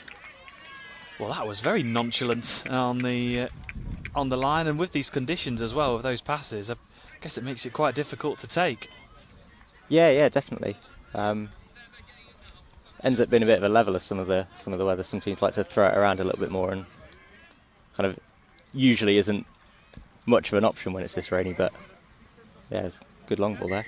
Yeah, certainly yesterday, Chris, with the NTS final round, we battled all the conditions, and setting off there, I think it was I was expecting snow at some point, and that really sort of changes up the game. Almost the conditions changed during the game, never mind between them. So as a team, how do you sort of go about changing your tactics and the mindset? Yeah, it's you have to adapt a little bit. It's more kind of trying to control the game, not trying to do anything too complicated. Go through your sets of 6, make sure you leave the ball down the other end of the pitch even if you're not scoring, and make the other team go the full length if they do want to score. Which Horsham have done pretty well there, leaving the ball down near the Galaxy line. Certainly did, and Galaxy having to build from the back. Eric Williams, number 23, with those luminous yellow boots. So they just bobbled the roll ball there. So turnover, so fresh F6 into the Galaxy territory, and these are the types of opportunities from an attacking sense you really want to take. Yeah, definitely. So you got fresh players coming on, good field position. Let's see what they can do. And of course, rolling substitutes, so keep the legs fresh, and the pitch certainly after yesterday's exploits on here on pitch number 1. As Horsham Tigers look to try and equalise, try and get a score in. Touch on the line. The pitch is starting to get a little bit boggy here. Yeah, looks it. A little bit of a brown patch. As Horsham look to try and slide in with, of course, the conditions helping to able to slide in deep and early. Yeah, Galaxy dealt with that pretty comfortably. Let's see if they can get down the other end. Well, Horsham Tigers looking to try and meet them early and keep the touches high, making sure that they have as few touches as possible, Galaxy. Yeah, they did well to kind of stop the drive on touch 2 there. I think Galaxy tried to try one too many passes and slow them down a little bit, but they managed to pick it up again. Yeah, going from side to side, mixing it up, although that's the 6th touch. And in these conditions, Chris, is it almost just a sense of really trying to work your opposition's defence and put them in the extra yards, especially with the pitch being a little bit boggy and hard and soft underfoot? Yeah, and sometimes you're kind of keen to throw the one extra pass, but like say there with Horsham, they managed to get a player up and make the touch anyway, and you kind of lose all that momentum. So sometimes it's better to just, take the touches, take the yards, and run hard, and something will open up, like it did there. It certainly did, and it's another to the scoreboard for Galaxy London. And Eric Williams is on the scoreboard.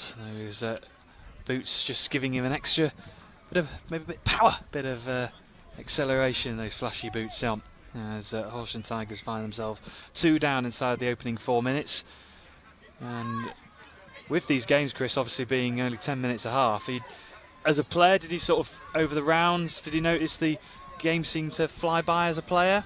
Yeah, it goes really quickly, and especially you're kind of up against different teams all day, and they're all kind of playing different styles, so you've got to figure out what they're doing pretty quick and put a plan in place to try and capitalise it. I think we came unstuck a little bit in the afternoon yesterday, where we were kind of found ourselves behind, and then we're chasing games, and it's not a long time to get back if you do go a couple of scores down.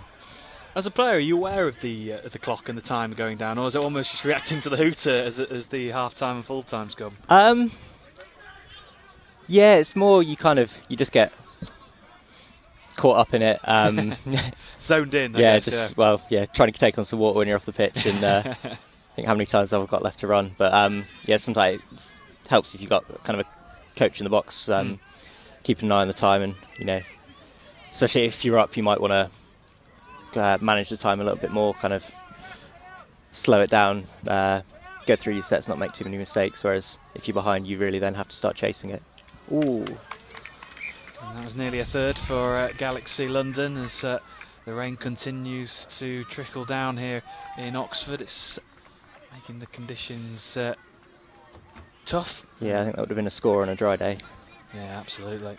And Horsham looking to try and drive up the field, although another mistake, and it's been sort of a phrase that we've used a few times. It feels like it's the team that makes the fewest errors, I guess, in games and conditions like this. Yeah, definitely, and it's just given Galaxy easy field position, so they're going to have a shot at the line without having to run any hard yards. Coming forward, Galaxy London, can they add to that score? Nope, not this time. Mark Hempton trying to force the issue. Hempton has the ball in his hands again, but under pressure though. Goroa also there. Hempton gets it back, looks to go left. Ooh. Oh, on the slip there. We've seen a few of those this morning, especially in that boggy patch. Yep, it's had another go though. Can they finish it off this time? Ooh. Close, but yet so far there for Galaxy London on that occasion, with just over 3 minutes remaining of the first. Let's see if Horsham can control it a little bit better this time. Looking good so far, nearly up to halfway. Yeah, just dragging out to this subs box to bring on the fresh faces, but Galaxy London up high to meet them on the halfway. Just lost the touch count there, went one touch too early and stalled the momentum a little bit.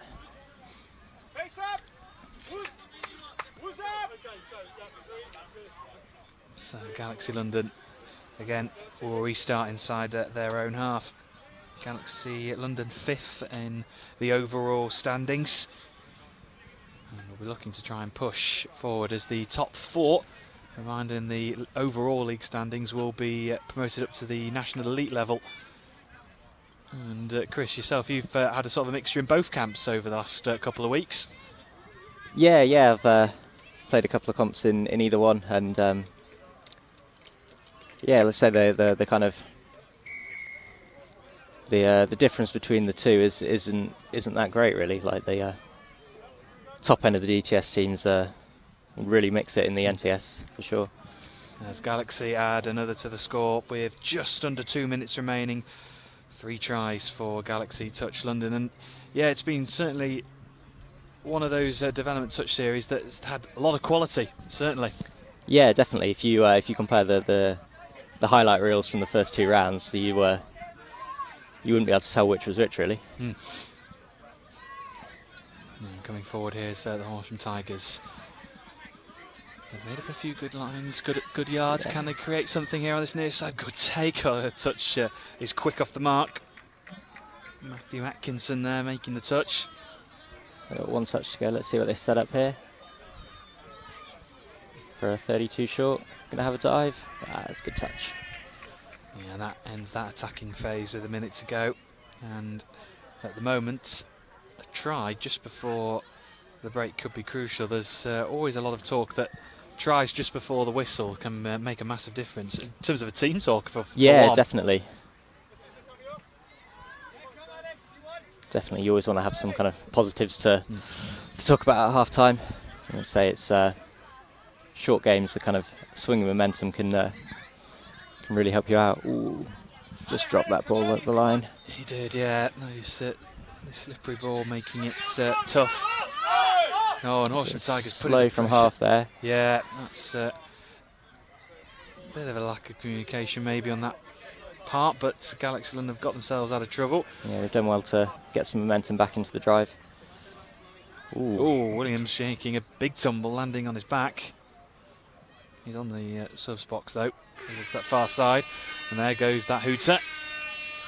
So we'll have one final phase of play. I think they're just going to take the touch. No, they're going to have a run. They're going to give it a go, but it's going to end the first half here in Oxford between Galaxy Touch London and Horsham Tigers, and it's Galaxy Touch London who have control in this one. They lead by 3-0 at the break.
So we're back underway here in Oxford. Galaxy Touch London taking on Horsham Tigers with Galaxy in control. 3-0 at the break.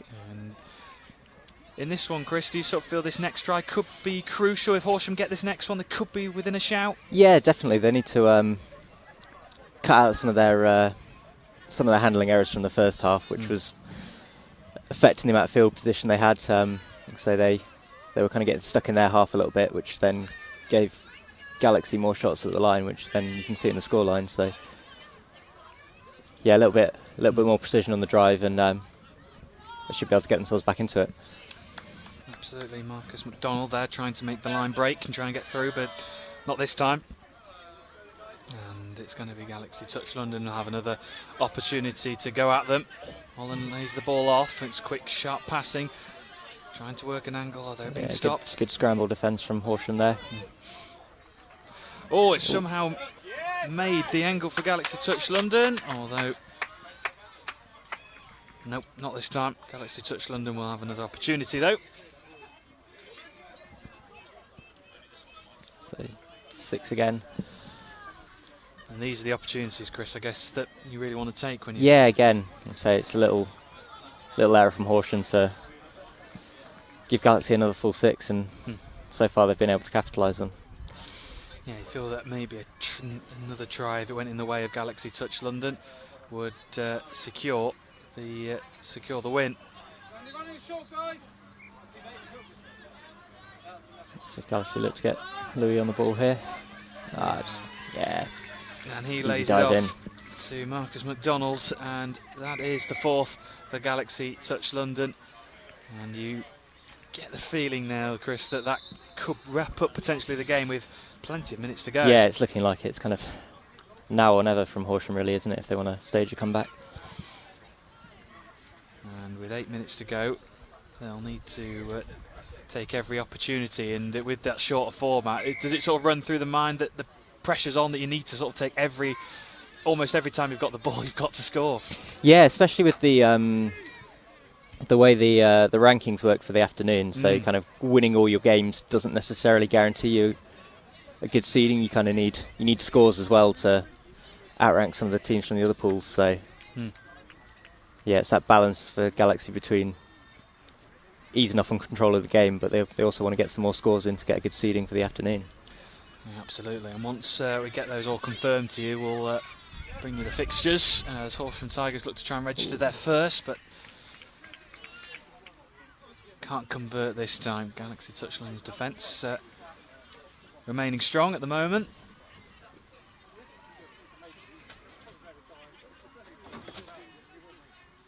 And they'll look to build from the back. Here's Williams. It's worked out to that far right as the fresh legs come on. Again, nice controlled drive by Galaxy. They're not doing anything too fancy, just trying to get the ball up the pitch, and it's working well so far. Yeah, I guess this is the position where you are in a commanding position. You just sort of want to have more just take control more of the game more than anything. Exactly, make it as hard for the other team to, let's say the team that are chasing, make them chase from a long way out. There's a good little touch there. Yeah, just in the nick of time for Horsham Tigers.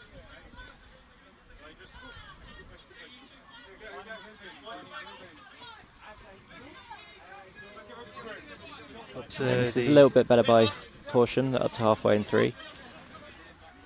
Got a little bit of momentum with them here. Yeah, they certainly do. If they have got the fresh legs on, could they build something?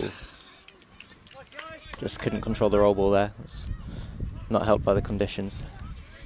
That must be really frustrating, Chris, when you feel like you've got a bit of momentum going as well. Yeah, exactly. And you kind of have to adapt to the rain a little bit, slow down a little bit more, make sure that the ball's kind of really down and secure, because, like I say, a little bit slow is better than losing it sometimes. Yeah, being reliably informed that apparently the rain will stop eventually, and hopefully soon. But of course, even then, the surface will still be wet and slick, and the ball will still get greasy, I guess. Yeah, you'd imagine so. Yeah, so there's still be plenty of dives to the line coming in from a long way out. Though Williams lays it off to Hampton. Yeah. A nice little pass to the link. Yeah, Libby Turner finishes that one off for the Galaxy Touch, and they've extended their lead again. It's been a pretty comprehensive performance, and as you quite rightly mentioned, Chris, earlier about the wanting to try and get as many scores as you can, because the 3 wins aren't enough. Is that something that certainly in this format over this year is been in your head more than ever in terms of not just winning the game but winning it in style? Yeah, definitely. We figured that out last round in Banbury. We had one of the players on our team kind of reminding us every game. It's like every score counts, and then we ended up sneaking into 8th place and getting into the cup by, I think, 1 score over the team that's seeded in 9th. So yeah, it's really quite interesting at the top of the overall league standings. You've got the Cheltenham Tigers who are leading it overweight, 92 points, and then the Chargers, Bristol Jets and PFT Touch are just closely followed behind. So every score and every point matters. Yeah, absolutely. That's some mistake from Galaxy there, so good field position for Horsham. So got an opportunity to get one back now. And as a team, Chris, when you are in a position where at the moment Horsham Tigers find themselves 5 down, is it almost a bit of a time for game practice as well as much as anything? Yeah, for sure. Like you still, like say, it's only their second game of the day, so they've still got another 3-4 games to come. So they do get one back there. Nice little. Not sure what the setup was there. But yeah, like you say, just run through your patterns, practice what you want to try later in the game, later in the day. Sorry. And like you say, try and take some positives out of the game, even if you are behind. Yeah, Horsham Tigers register their first of the morning with just over 3 minutes remaining. Although Galaxy Touch London still in firm control here. And again, go looking for more scores, and they'll want to try and get that 5-try advantage again.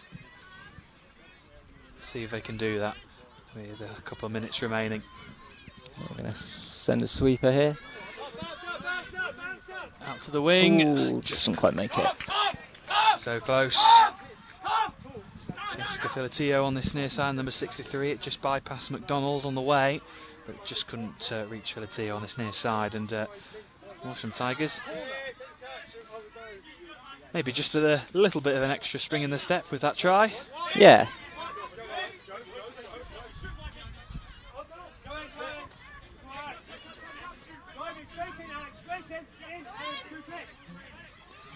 So a little bit better drive.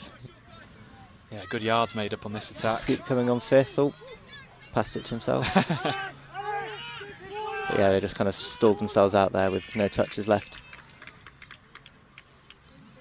Yeah, they just lost the momentum, didn't they, on that attack? Yeah, sometimes on fifth you just want to kind of pick the ball up, scoop and run through, because it's a turnover either way. So give the rest of your team a bit of time to get set and defend. Whereas here, Galaxy are coming rolling back at them again. Yeah, sharp link-up play as well in the middle for Galaxy Touch London. Williams to his right. Williams gets it again. Looks to go for the line. Again, link hole again. Debbie Turner has her second in this second period, and it's 6 for Galaxy Touch London with just over a minute to go, and they have got that 5-try advantage again. And I think Galaxy Touch London overall, I think they've complete performance at the moment. Yeah, definitely. They've let's say they've been winning the midfield battle, which has given them plenty of field position, and then they're able to convert it with some good scores. Horsham Tigers still, though, looking to try and add another one as the half needs to Through find there. someone. That's a good score by the looks. Yep. It is confirmed, and Horsham Tigers have another one. And if Galaxy Touch London still, of course, in command, but 2 for Horsham Tigers in this second, just give them a little bit of an extra boost if they can finish off the game with a score and just going on to the next game. Yeah, it's a good option to scoop through there, and like I say, it's one of the variations they might want to run later in the day. So good opportunity to practice, take it into the next game. Absolutely. Touch London coming forward, though.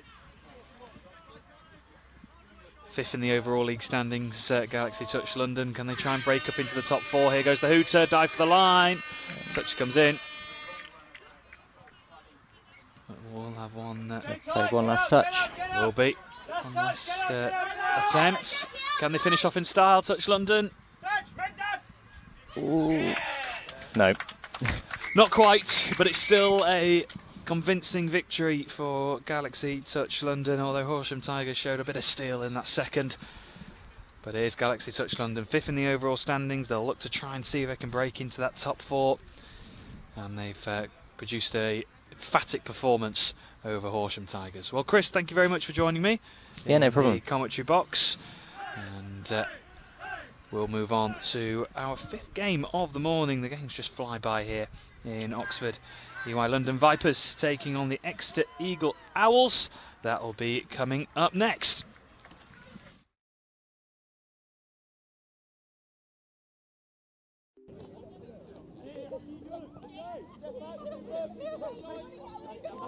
So we started back in 2012. Year to year, we've always been lucky to have people who have come in very open-minded to trying something new and have been really dedicated, and after 1 year they're like, okay, I want to take this, I want to take it on to everyone else. So when we can pass it down through year to year, it's always great to sort of be looking forward to the future. And unfortunately, I've been here for every year of it, so it says a lot. We have a bunch of sessions aimed at people with lots of different abilities, and it caters to anyone who's a beginner, from our development sessions all the way to our performance squad, and having a really good setup with coaches and everyone just supporting each other is what makes it a really good family team. Our competitive touch, we can step up a standard. We've got Matt Davis, who's been great coaching us all. You learn a lot in the games and they're just really helpful, and they'll just like to say you could do this next time, and they're really helpful, just giving you little tips and pointers. Our first year started really small. We only had about 40 or so members, and then regularly we had about 25 coming to sessions. Through the years now, we're looking at about 90 members. We've got a lot of people just wanting to come down, play a bit of social touch, and then we've got people who want to play competitively. And obviously with England Touch, it's progressed as a sport over the last few years, so it's great to be able to influence this in the university game.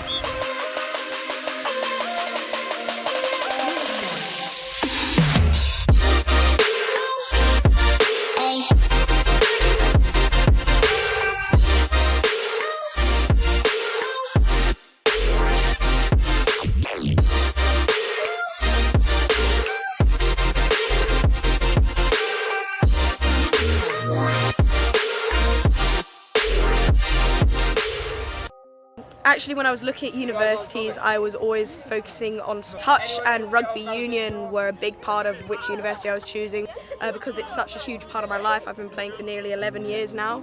The level is higher than what I expected just because I've come from such a high intense level recently, but it's a nice surprise. Everyone's really lovely, really welcoming. The game is good, the competitions are good. At UTS, I've played in 2 of them so far. Unfortunately, I was injured for the other one. The standards stepped up over the years. I remember playing in the first UTS, and it wasn't a bad standard by any means. It was a bit more rugby based, but now through the years it's progressed. There's a lot more skill based in it.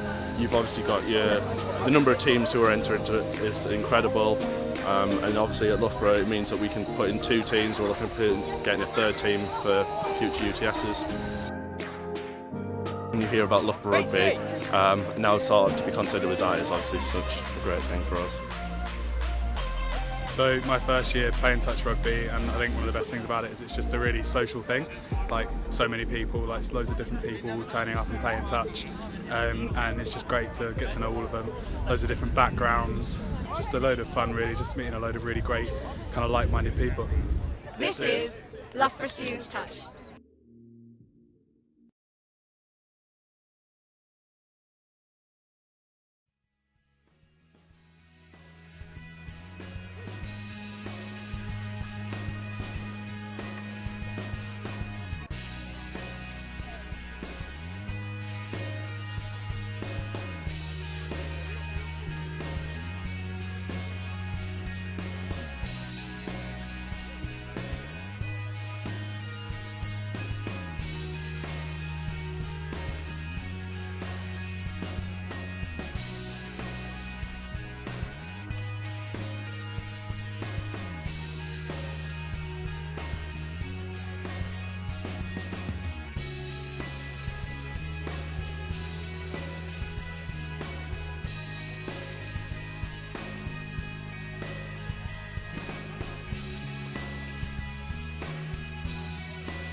you up to?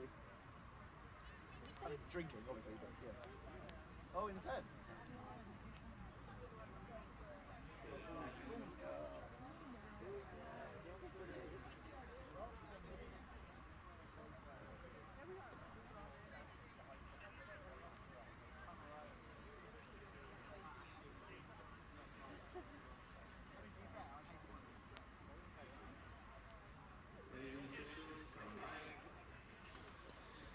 So welcome back here to Oxford. It's the England Touch Development National Touch Series. Game number 5 here on pitch number 1. The games come thick and fast.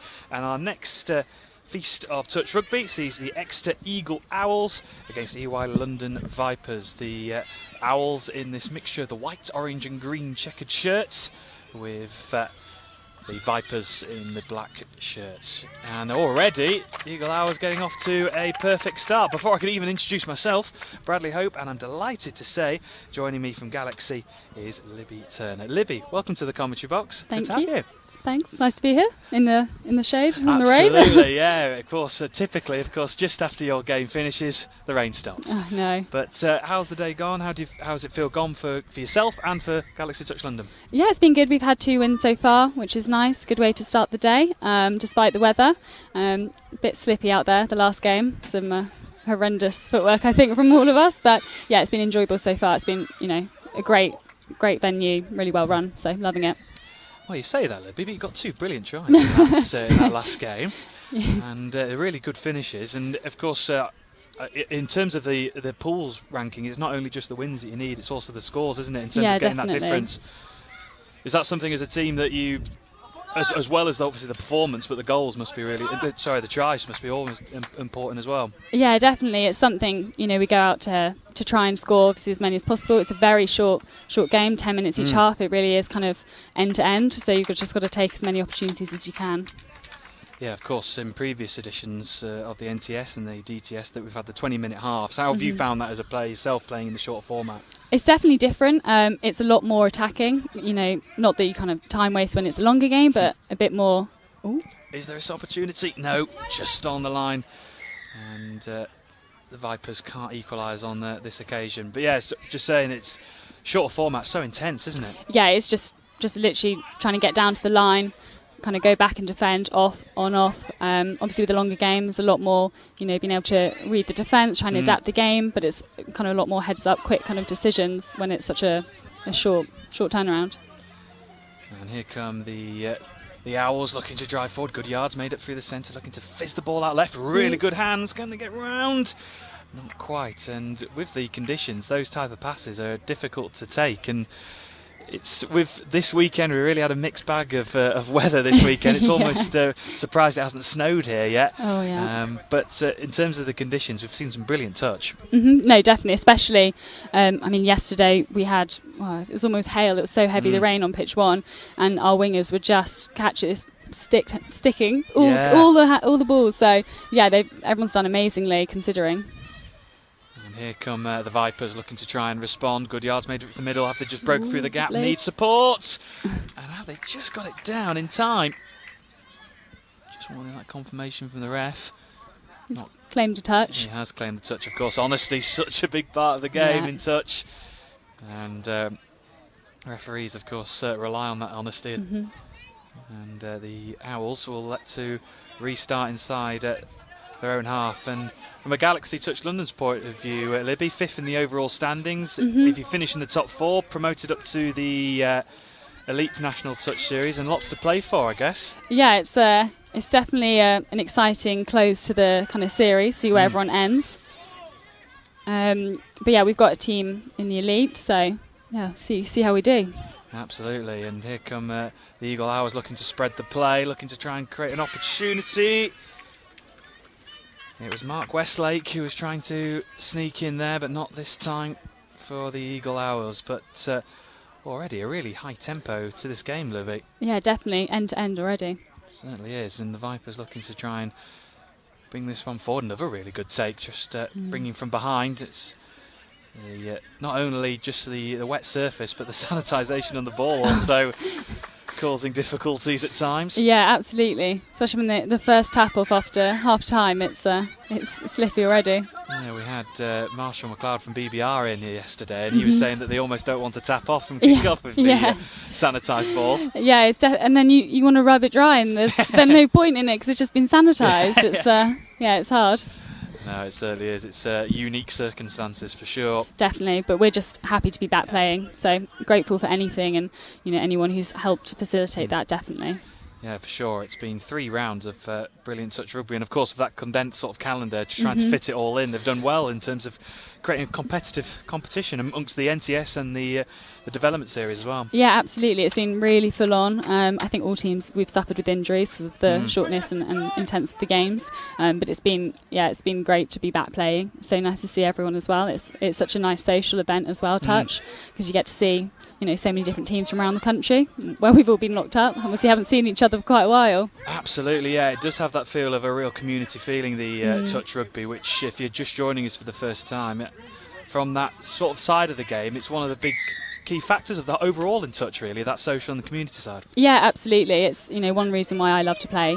I've kind of moved around a bit, and everywhere I go there's always a touch club, which is really nice. It's such a growing game, and everyone's been so lovely and welcoming everywhere I've been. And that is also in terms of the absolute improvement of the development side of the game. The standard's been incredible. Yeah, definitely. I think all teams have improved considering the short turnaround between series. It's nice to see some of the other teams. It was a fizzed-in pass there, wasn't it? James Webber really giving a lot of work for his teammate. But those passes, you're trying to get down low to give obviously little time to get the ball on the ground. Yeah, it is hard. It's a real skill. Yeah, absolutely. To watch, you've really got to watch the ball into your hands, look for where the try line is, and look for your defender, either shutting or kind of pulling out from you. So yeah, it's a lot going on. In a matter of a split second as well. It's a real asset and skill to have. No, definitely. And the Vipers looking to try and get on the scoreboard with 6.5 minutes gone in this first half, and can they try and do that just before the break? Touch does come in, confirmation from the referee. Let's see what they do with this one then, the Vipers. Can they find a breakthrough? Can they get through? At the moment, this Exeter defence seem pretty organised at the moment. Yeah, definitely. They're a growing club.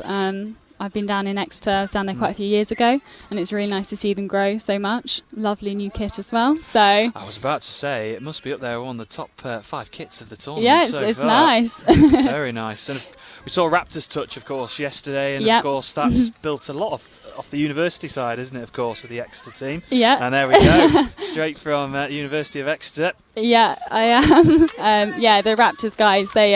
So they were part of the uni, and they all kind of all graduated the same year after myself, and just love playing with each other. Like for me, it's so nice to see them that they found each other at uni, love the game, want to continue. Great to see them in elite as well. We had some really great games against them yesterday. It's some really amazing players. So yeah, it's been really nice, and it's nice to have a team for the uni and as well as Exeter Touch to play against with a high standard, because you're quite limited with the location for local games in Exeter. No, absolutely. Oh, lovely pass. Just nearly, couldn't quite latch onto it on this near side. It was a run towards the near corner. Couldn't be quite matched though, and the Owls will look to try and build from the back, and it's been certainly a key feature of the game so far, with getting the subs on, getting the fresh legs on. Is that a mixture of just also the surface, the type of game as well? Yeah, I think because it's such short games, you just want everyone, and it's a bit cold, everyone on and off, as quickly as possible. But also, if you come on and off, it just means when you do get fresh legs on, you can put as much intensity as you can. You literally, you're working for a minute max. You're on, you're off. You can recover and go back again. And the Vipers going to do that just now to get on some fresh faces and keep the momentum going, although the Owls look to try and match them up towards the halfway line. But good yards made there. Can they capitalise that again? Some good yards made up, trying to push forward.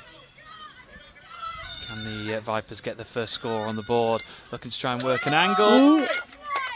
6 touch this time. Unlucky.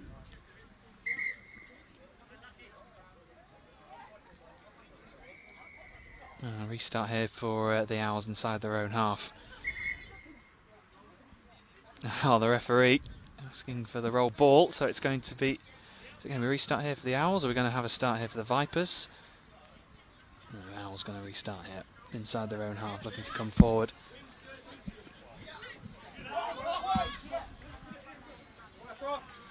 Really pinning them in here. Yeah, putting the pressure on, and was that just a mixture of the pressure and also the communication here? They're getting the subs on, just seemed a bit out of touch. Yeah, it's hard when you're behind your sub box, kind of coming off, because that means the subs are further up the pitch. They've got to run behind the player who's already there, which just always, makes it hard for everyone.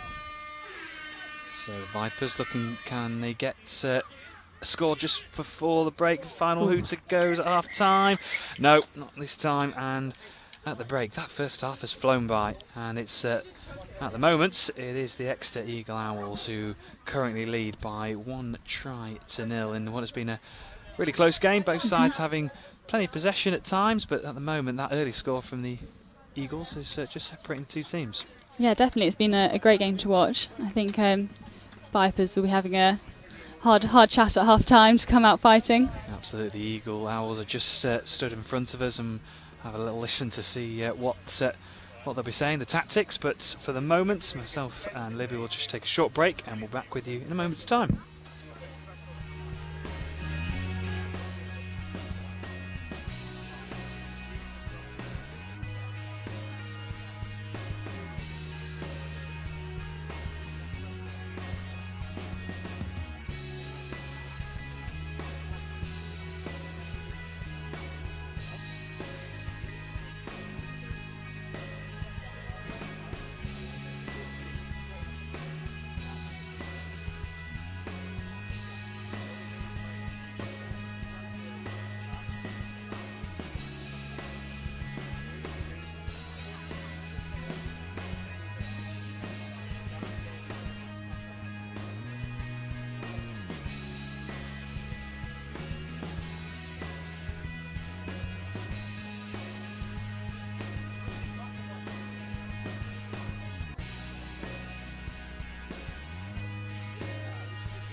So here we go, just about to get back underway here in Oxford. It's the Development National Touch Series. Exeter Eagle Owls taking on EY London Vipers, and at the moment Exeter have the advantage. Can the Vipers get off to the perfect start in this second half? Of course, the shorter format of the game, they want to try and take every opportunity, and just not quite on this occasion, but of course still have an option here. Although Vipers just having to be put under pressure though from the Owls there. Can they find an angle? Just sidestepping to the left. Long pass. Oh, lovely ball. That was really nicely done from the Vipers. And with those long passes, Libby, you're just almost watching like a hawk, aren't you? It's, do you know what, as on the wing, it's so scary when they come towards you. There's almost too much time to think, to actually catch it and drop it. So, yeah, she did really well then to get that down. Yeah, it was something we talked about in the first game between myself and Chris, that those long passes, it almost advantage not putting much spin on the ball in terms of claiming it? Yeah, you just want to get it. I think there was one in the last game I sadly dropped over the line, but it was just so slowly coming to me. I just had too much time to just think about, where to catch it, where to go, look for the defence. You just took your eye off it. So, yeah, definitely personally prefer it just hard, just straight to the hands. Make it as easy as possible. Yeah, absolutely. I know that means relying on the boys a lot, though, on their passing, so... Well, here come the Owls, and in what has been a close game so far, maybe the next score could be crucial. Let's see if they can get this one. Sixth touch, not this time. Megan Burton just on the line, and it's going to be a turnover here for the Vipers. Already, though, that pressure deep inside the Vipers' half. The defensive side of the game can almost be as impressive as the attacking side. Yeah, absolutely. Obviously, tries, scores win the game, but to stop them is even harder, I think, sometimes. Yeah, we've noticed throughout the weekend that the defensive side of the game is almost celebrated on the touchline as much as a score being converted. Yeah, absolutely. Defence is a real full team effort, so. The Vipers going through there. Lovely dive. Yeah, in the conditions, of course, making it a little bit easier. Oh.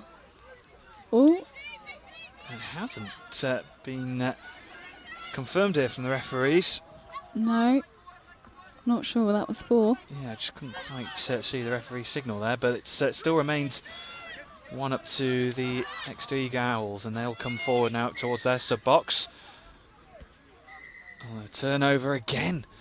And with the rain stopping and it's a bit of a slick surface, maybe we'll see a few errors throughout the game.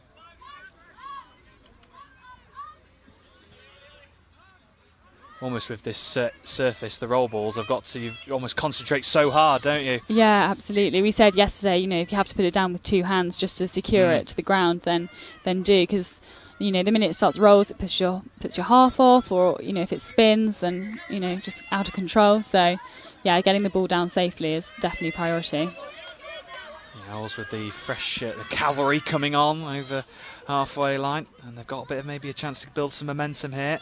But up early are the Vipers. Although a brilliant breakaway here, are they going to go through? No, the referee's going to bring this back. I think James is touched. Well, that electric pace, that sort of dancing feet, trying to go through and break the line, but not this time. Yeah. Oh.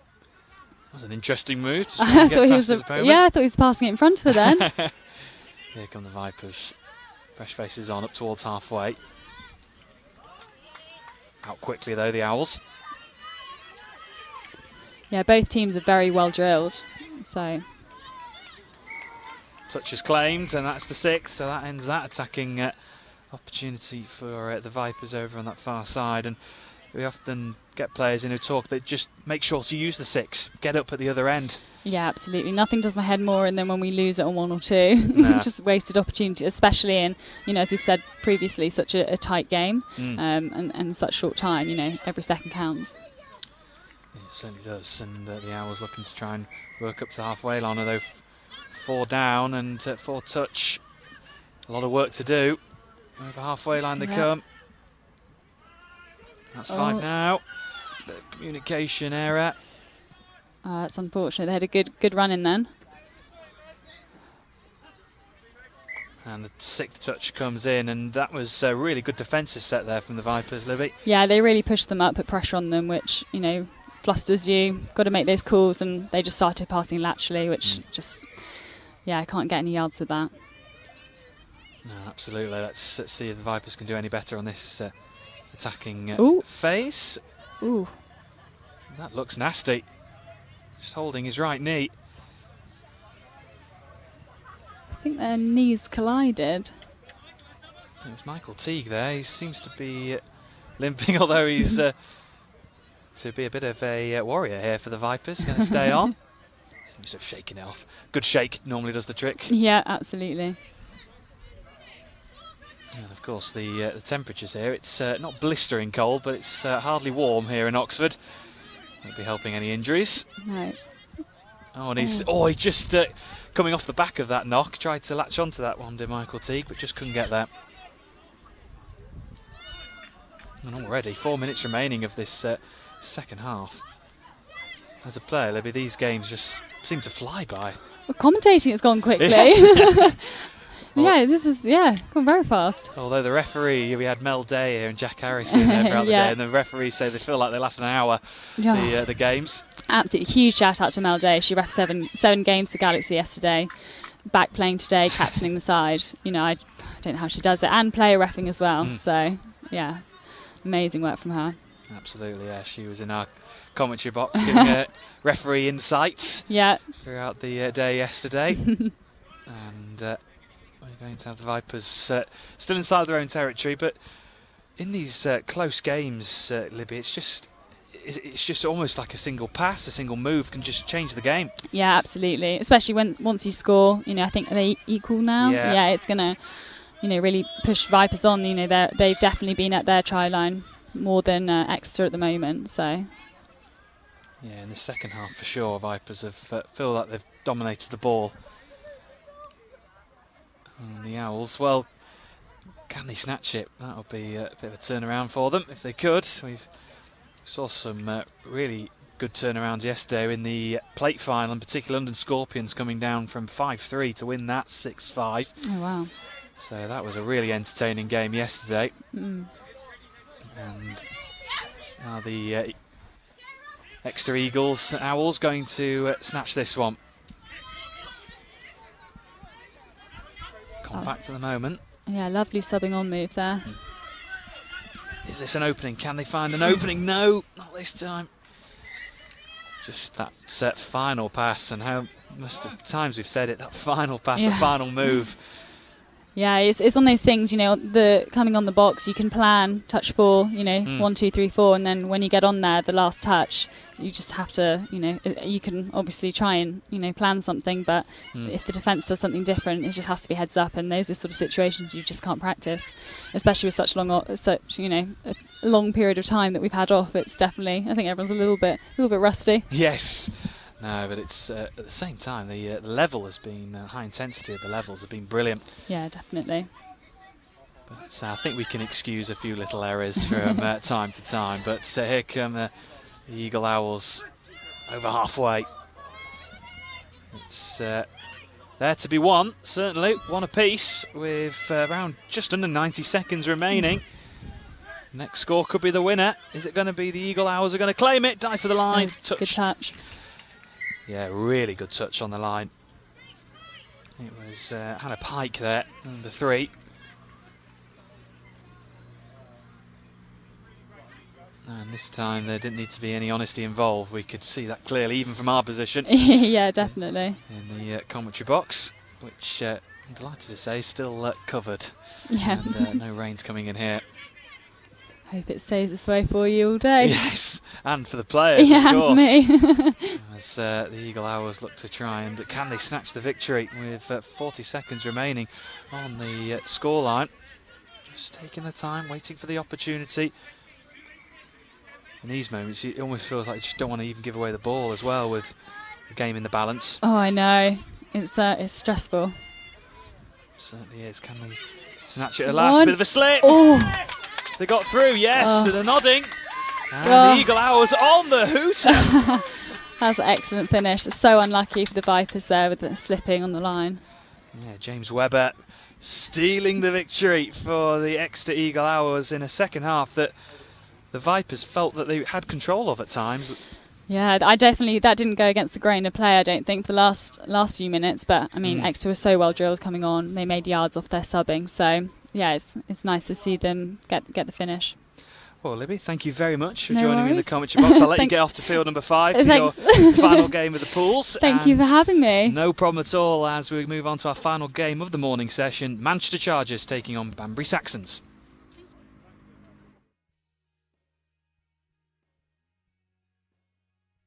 Thames Valley Vikings are great. I mean, I recently joined this year, having come from university, and everyone's been really opening, really friendly. It's allowed me a fantastic opportunity to kind of improve on the skills that I picked up previously, learn some new things, but in a really sociable environment. Everyone's made me feel really welcome. and obviously it's a lovely group of people, have a good laugh, and it's some good high quality touch as well, and I think that's the most important thing, that you're learning from sort of some of the best people in the country that gives you a chance to sort of develop your skills and reach that next level. When you're a club that can actually say we've got beginners all the way through to internationals who've got 50 plus, 75 plus caps for England, it's great because it just appeals to everyone that you're trying to get to, really. And likewise, you then get that experience, helps to then you can pass on just little coaching points towards those that are new, just trying to make them feel welcome, and just guide them through their own sort of development and learning phases. Having lots of different experience and lots of different people that are willing to help out is awesome, because especially in terms of developing newer players, having one person telling you this is how it's done can be great, but not everybody picks it up the same way. So having 3 or 4 different voices saying the same thing but in different ways, picking up on different cues of what different people need to learn or develop is really, really useful. They're a really social club, lots of fun to play with. I've been playing for about 10 years with them and come back to it on and off, and they're always friendly and welcoming when I come back. We've got, say, like 14 to 15 people here in the elite side, which is great, but in terms of being like a big club and keeping everyone interested in being able to use facilities like this, we wouldn't be able to afford it without a big club membership. It's so inclusive. You've got England players playing with people. It's their first session here tonight. Everyone's getting involved. Everyone helps out. There's a variety of different coaches, so people take it in turns to learn from each other. And most of all, it's really fun. Not everybody wants to be playing elite touch level, giving up their weekends. Like some of us, I love it. But there's some people that just want to hang out and do some sports for 2 or 3 hours on a weekday evening, and that's enough for them, and that's great as well. As the sports it's grown massively over 10, 15 years in this country, and the level has increased because of that. For me, the best bits are obviously playing touch. You've then also got the social aspect of this club, the friendly banter, fun. Then you also get such a mix of abilities within the club, but everyone just getting involved, having a great time, playing with each other. Yeah, it's great. We've got a great female side, so we've got lots of really, really good female players. You can definitely tell the girls bond really, really well together. Like there's a lot of banter going on. We try really hard to try and win, of course, but it's also have fun. It's a very strong community, but I think the main message is to enjoy yourself. This is Thames Valley Vikings.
So, welcome back here to Oxford, the England Touch Development National Touch Series. Game 6 here on field number 1.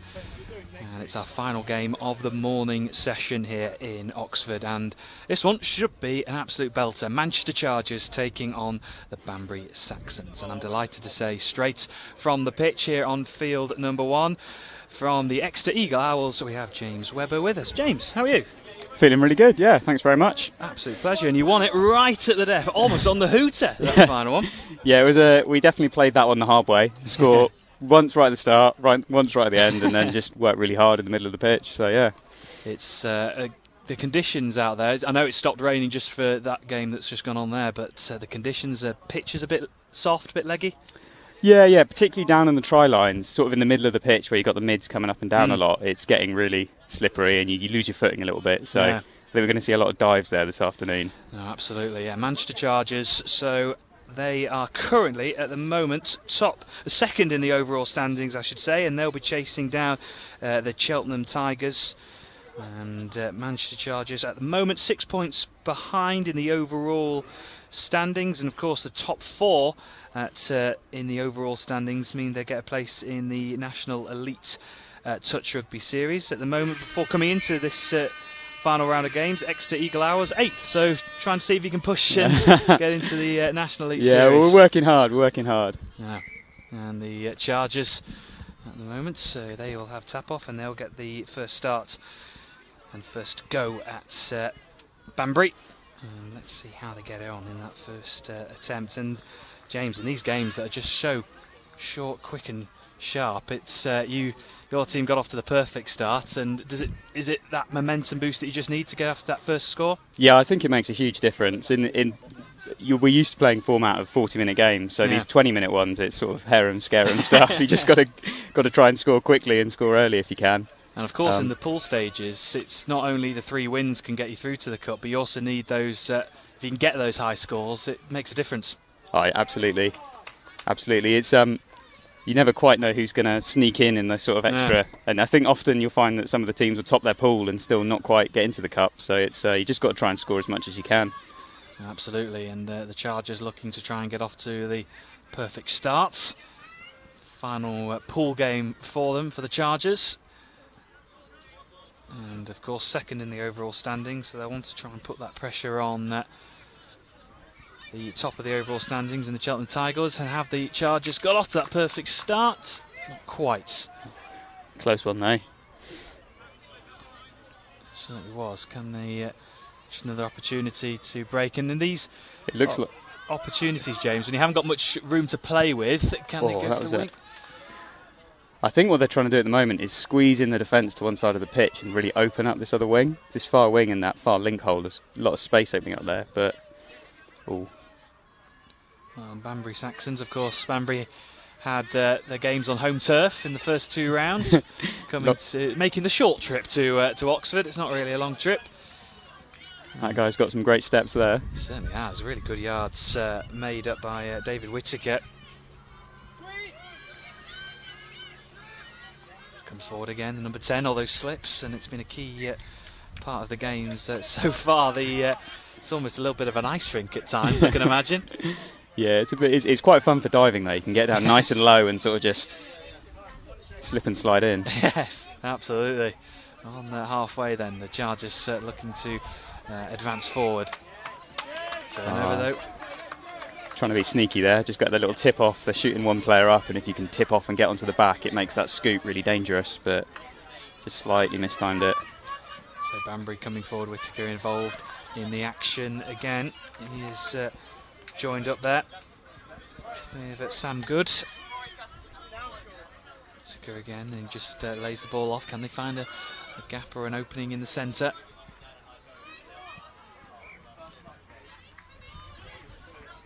Saxons still with possession. Can they force an opening? Almost toying and pulling and pushing that Manchester Chargers defence. In those positions, James, is it all about just trying to really work that defence? Yeah, so for the attack, what they want to probably try and do is just take it easy. Force the defence have to keep moving up. So if you can hold the ball in front of them and move it in front of them, they're going to come up, they're going to get flat, and then it's really hard, particularly with this slippery surface there, to actually make the touch and get back on side. And Banbury Saxons just already trying to put the pressure on, and a good yardage made up to the 10 metre. Can the Chargers capitalise on that? They go towards the sub spot to get the fresh legs on. Of course, in these short formats, it's almost short, sharp bursts, I guess, in these 10-minute halves. As the Chargers look to force it forward, although a loose pass means it's going to be a turnover. It is slippery. The surface is a bit tricky. We had that in our game a few times. You sort of, you think you've got it and then just escapes. 4 minutes gone in this first half. Yet to have a score. And Saxons looking to drive forward. Good take on the run. Making that yards, laying off to the right. Just keeping it alive now, looking great. Certainly are. Good momentum here for the Saxons. Can they capitalise on that? Cheeky back pass, looking to go to the wing. Can they utilise this good spell of possession, the Saxons? Oh, nice. Trying to find a man in the middle. Oh. On that occasion, unfortunately, Whittaker just couldn't grab onto that loose pass and running onto that roll ball. But, of course, the Chargers are marauding forward. They've got some brilliant steppers and some brilliant passes. They've got great handling with the conditions. So you could see the Manchester defence really getting flat then when they just kept that ball alive. So if they can do that and flatten the defence and then bring it into a phase where they bring a strike runner in hard off the back of it, then it's dangerous. So who's going to open up the scoring? Saxons now coming forward. Once again, Laura Anderson's in the thick of it. It's Go Central. Oh, lovely pass. It is a nice pass. I wouldn't want to have to call that myself. No, that was a great dive as well. It certainly was. A touch just comes in there at the nick of time, so it's going to restart here for the Saxons, but it was a nice move. Yeah. And the Saxons looking to try and find that opening. Oh, interception though. And Chargers win it back, and of course with the new rules it's back to 0 touches again, of course. Yeah, so that it was always back in the old format, you were almost a bit disadvantaged if you did go for the interception, because you'd lose your subbing opportunity by burning the touch as you got touched intercepting it. But now it sort of really encourages you to look for them a lot more. So Chargers deep inside Saxons territory. Can they make use of it though? Just trying to flatten the defence up here. Brilliant diving touch there. Certainly was, just on the line. We've seen that from both teams so far in this first half. 6 minutes gone. Oh, was that in? That was tight again. Sixth touch given, so still remain scoreless, and it's a little bit of getting a little bit feisty out there. Although this is all part of the referees trying to make sure the game's kept fair, of course. It's tight, 0-0. Oh, good hands there. Was good hands. And it's a little bit like your game, James, of tight and intense affair, this. Yeah, well, it's just, I think when the conditions are like this, you just got to defend hard and just don't give the opposition much time to do anything, because they're much more likely to make a mistake when the ball's as slippy as it is at the moment. Saxons with possession. It was a good burst forward by Oliver Smith, and looking to try and go up the wing. Oh, just can't be taken. So it's almost like one team is trying to go round, the other team's trying to go through the middle. It's interesting comparisons of styles, isn't it, at the moment? Tactical layups at the moment. Here come the Chargers. The Chargers look good when they're subbing off. They've got a lot of momentum as they come off onto the bench. But that's brilliant defence from Banbury, just shooting up and really working hard there. Just really shutting down the Manchester Chargers at the moment. How much a part of that, James, is not only just the actions but the communication as the Chargers go through? Is that touch in? Oh, that's, I think, just made it. Yeah, well, it's all about the communication, because you have such little time to organise the defence. You need to know who's going to shoot up, because as soon as that ball's ready and available, you just want to be sending a wave up to disrupt it. If you wait too long, it becomes too easy for the attack just to tip round you. So the Chargers now with the opportunity inside the Saxons territory. Can they open up the scoring in this scoreless affair so far? Okay. What was that? That was an interesting call. You might have just handling error there. Which certainly isn't uncommon this weekend with the conditions. It's Banbury getting some good momentum on the sub on here. Yeah, good yards made up. Whittaker driving forward over the 10 metre.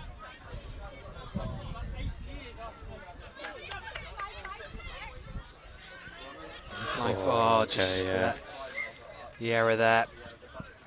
But they're making good meters off both teams are working really well to get off of their line and get their fresh set on.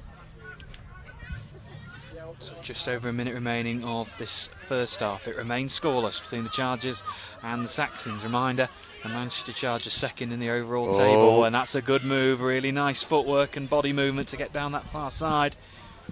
Good yardage made up, and all it takes is one run really, James, to make that angle and get the team up the field.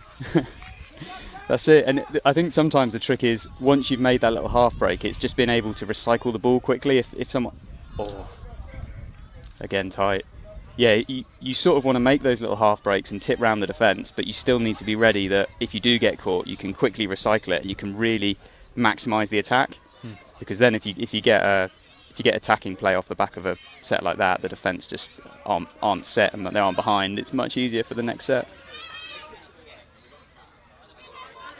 Oh, and it's a bit of a communication error, and it's when the player's behind the subs box, it must be hard to try and wrap round and make sure you get the subs on. It is, yeah. We had the same thing in our game where just a little bit of communication goes for a second, and then it's hard once you're behind it to really make the most. And there is the half-time whistle, and incredibly, I think that's one of our first games here on pitch one that remains scoreless at the break, 0-0 between the Chargers and the Saxons, and it's been a pretty even contest so far, I'd say, James. Yeah, I think so. Both teams are getting off of their line and getting their subs on pretty well. Both teams are defending really nicely as well. Banbury in particular are putting loads of pressure onto the Manchester Chargers as they come on the pitch. So some individuals working really hard to shoot up, and both teams have had some really nice sort of diving almost finishes. So I think this is it's a good game. It's a close game, and I think there's a lot of opportunities for the scoring to open up in the second half.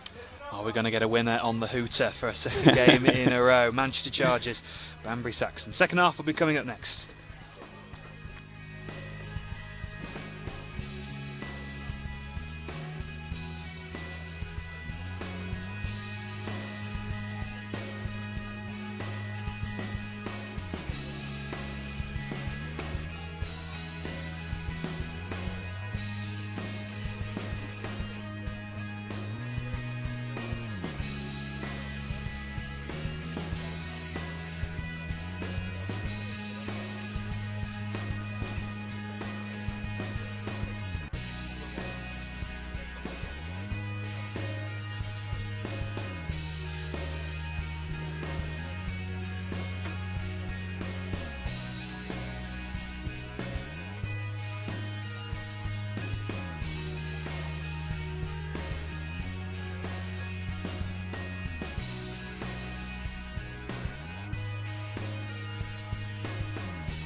So the hooter has sounded, it's bellowed out around Oxford, and we'll get this second 10 minutes underway between Banbury and Manchester. And at the moment, amazingly, it remains scoreless in a game that's quite tight and tense. And will the Saxons get the first score of the afternoon? Here's Smith looking to go out wide. Lovely pass. Oh. It's a brilliant start for the Saxons. Is it going to count? The referee's going to confirm it. That was excellent, that was. That pass, as soon as the sun comes out, and that's a brilliant pass, and it's Oliver Smith who's getting lots of high fives on this near side for sure. right from the tap off there, they just looked focused. They knew what they were doing. It's like the set plays working out for them. Absolutely. In fact, it was That was a Finn brilliant Mather. pass as well. It was. Brilliant pass from Finn to set up that score. Oh, I think Chargers just slightly overplaying it there. And it's been a bit of a whirlwind opening minute really here for the Saxons, and might just all it needs is one score, one brilliant pass as we saw there that can change the complexion of a game. Well, it's the setup as well. They sort of pulled together the steppiness and the hands and the passing they have in the first half, but they got that quick recycle on, so the phases stuck together really nicely, and it just opened up then.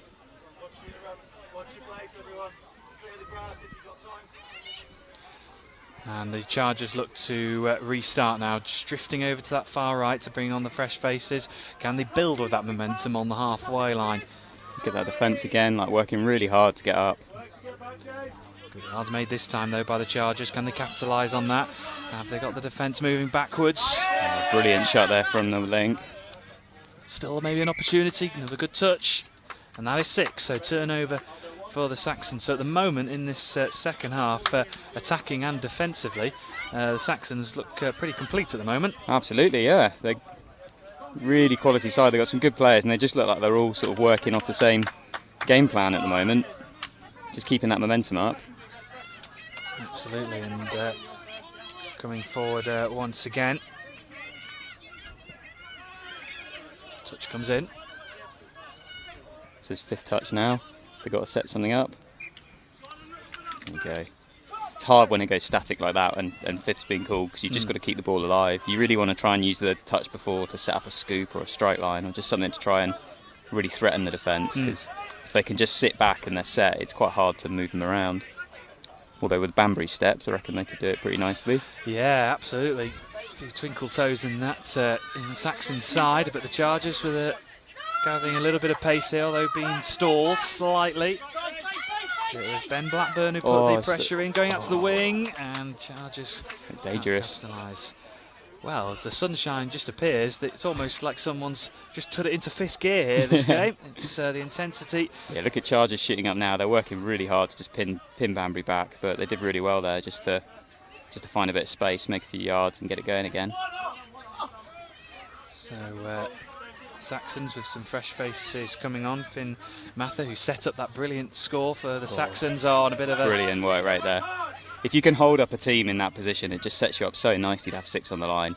And Chargers have got some real experience in that team as well, so I imagine they'll have a plan here. Yeah, Josh Burrows and Stephen Redfern linking up, and now it's Burrows again looking to go and dive in for the line. Brilliant. The diving touches coming in from Banbury, the whole game have been fantastic. They're putting themselves on the line for it. And the Chargers find a breakthrough though, looking to go out wide. Can't be claimed. It was a tough one that behind, and it's a lot of movement involved to try and get that to work.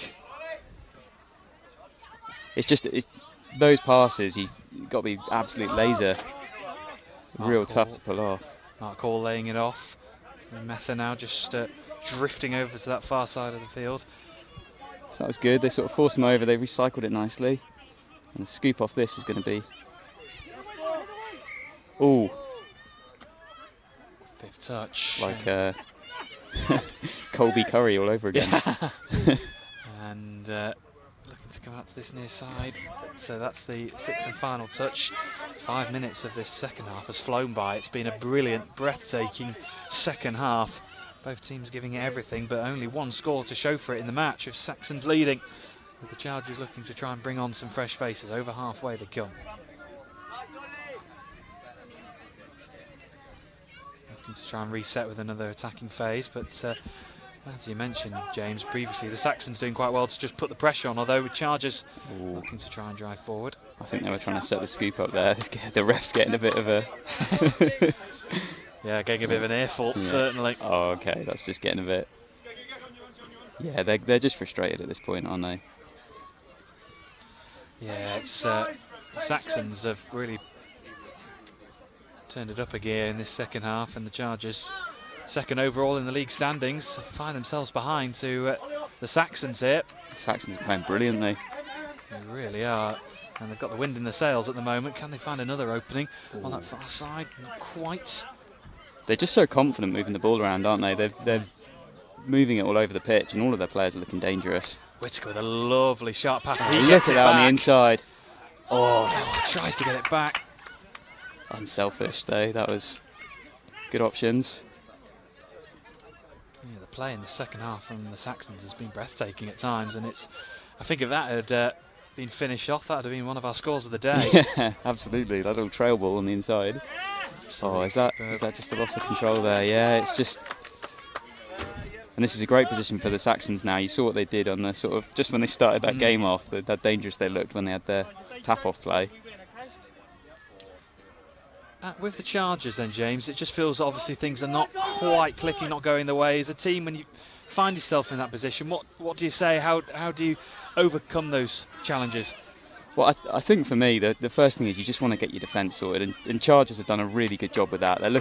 They've conceded only one try in the whole game, so that's brilliant. So they got that platform there, and their subbing off is brilliant as well. So it's probably just a few little tweaks, just making sure that they can really take advantage of the platform they set for themselves when they defend and then work off the pitch.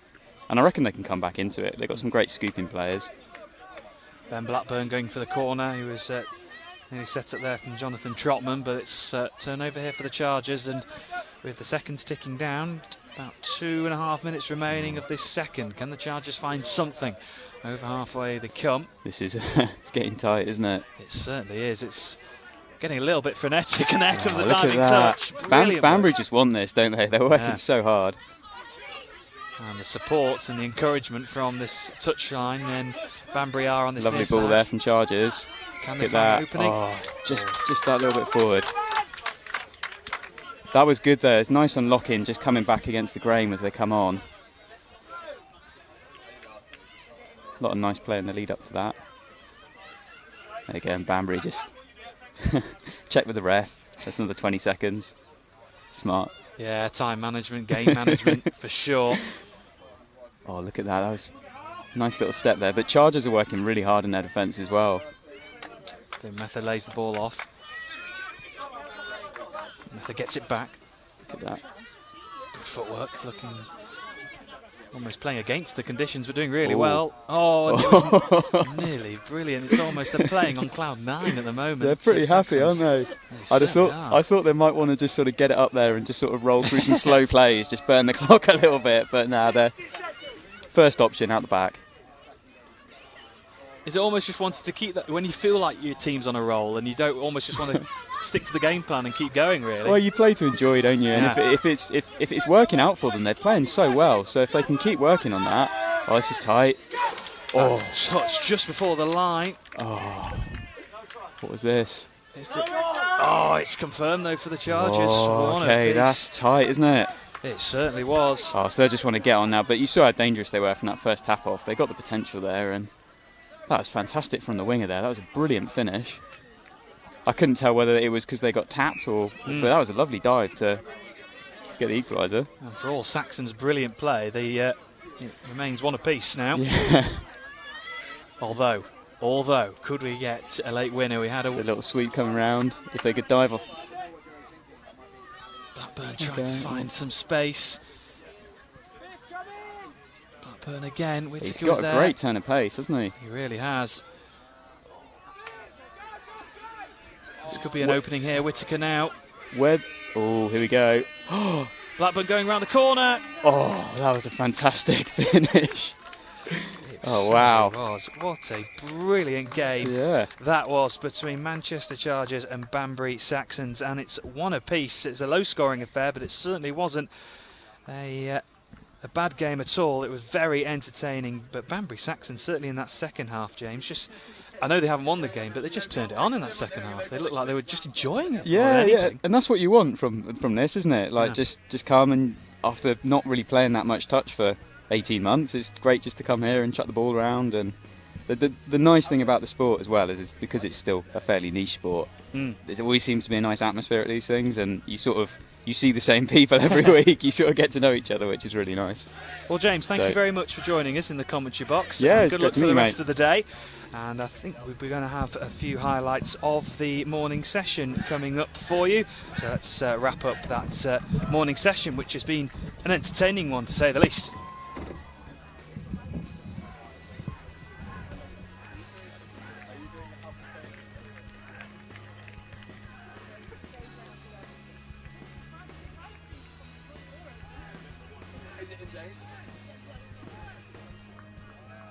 Have you checked their eye one thing?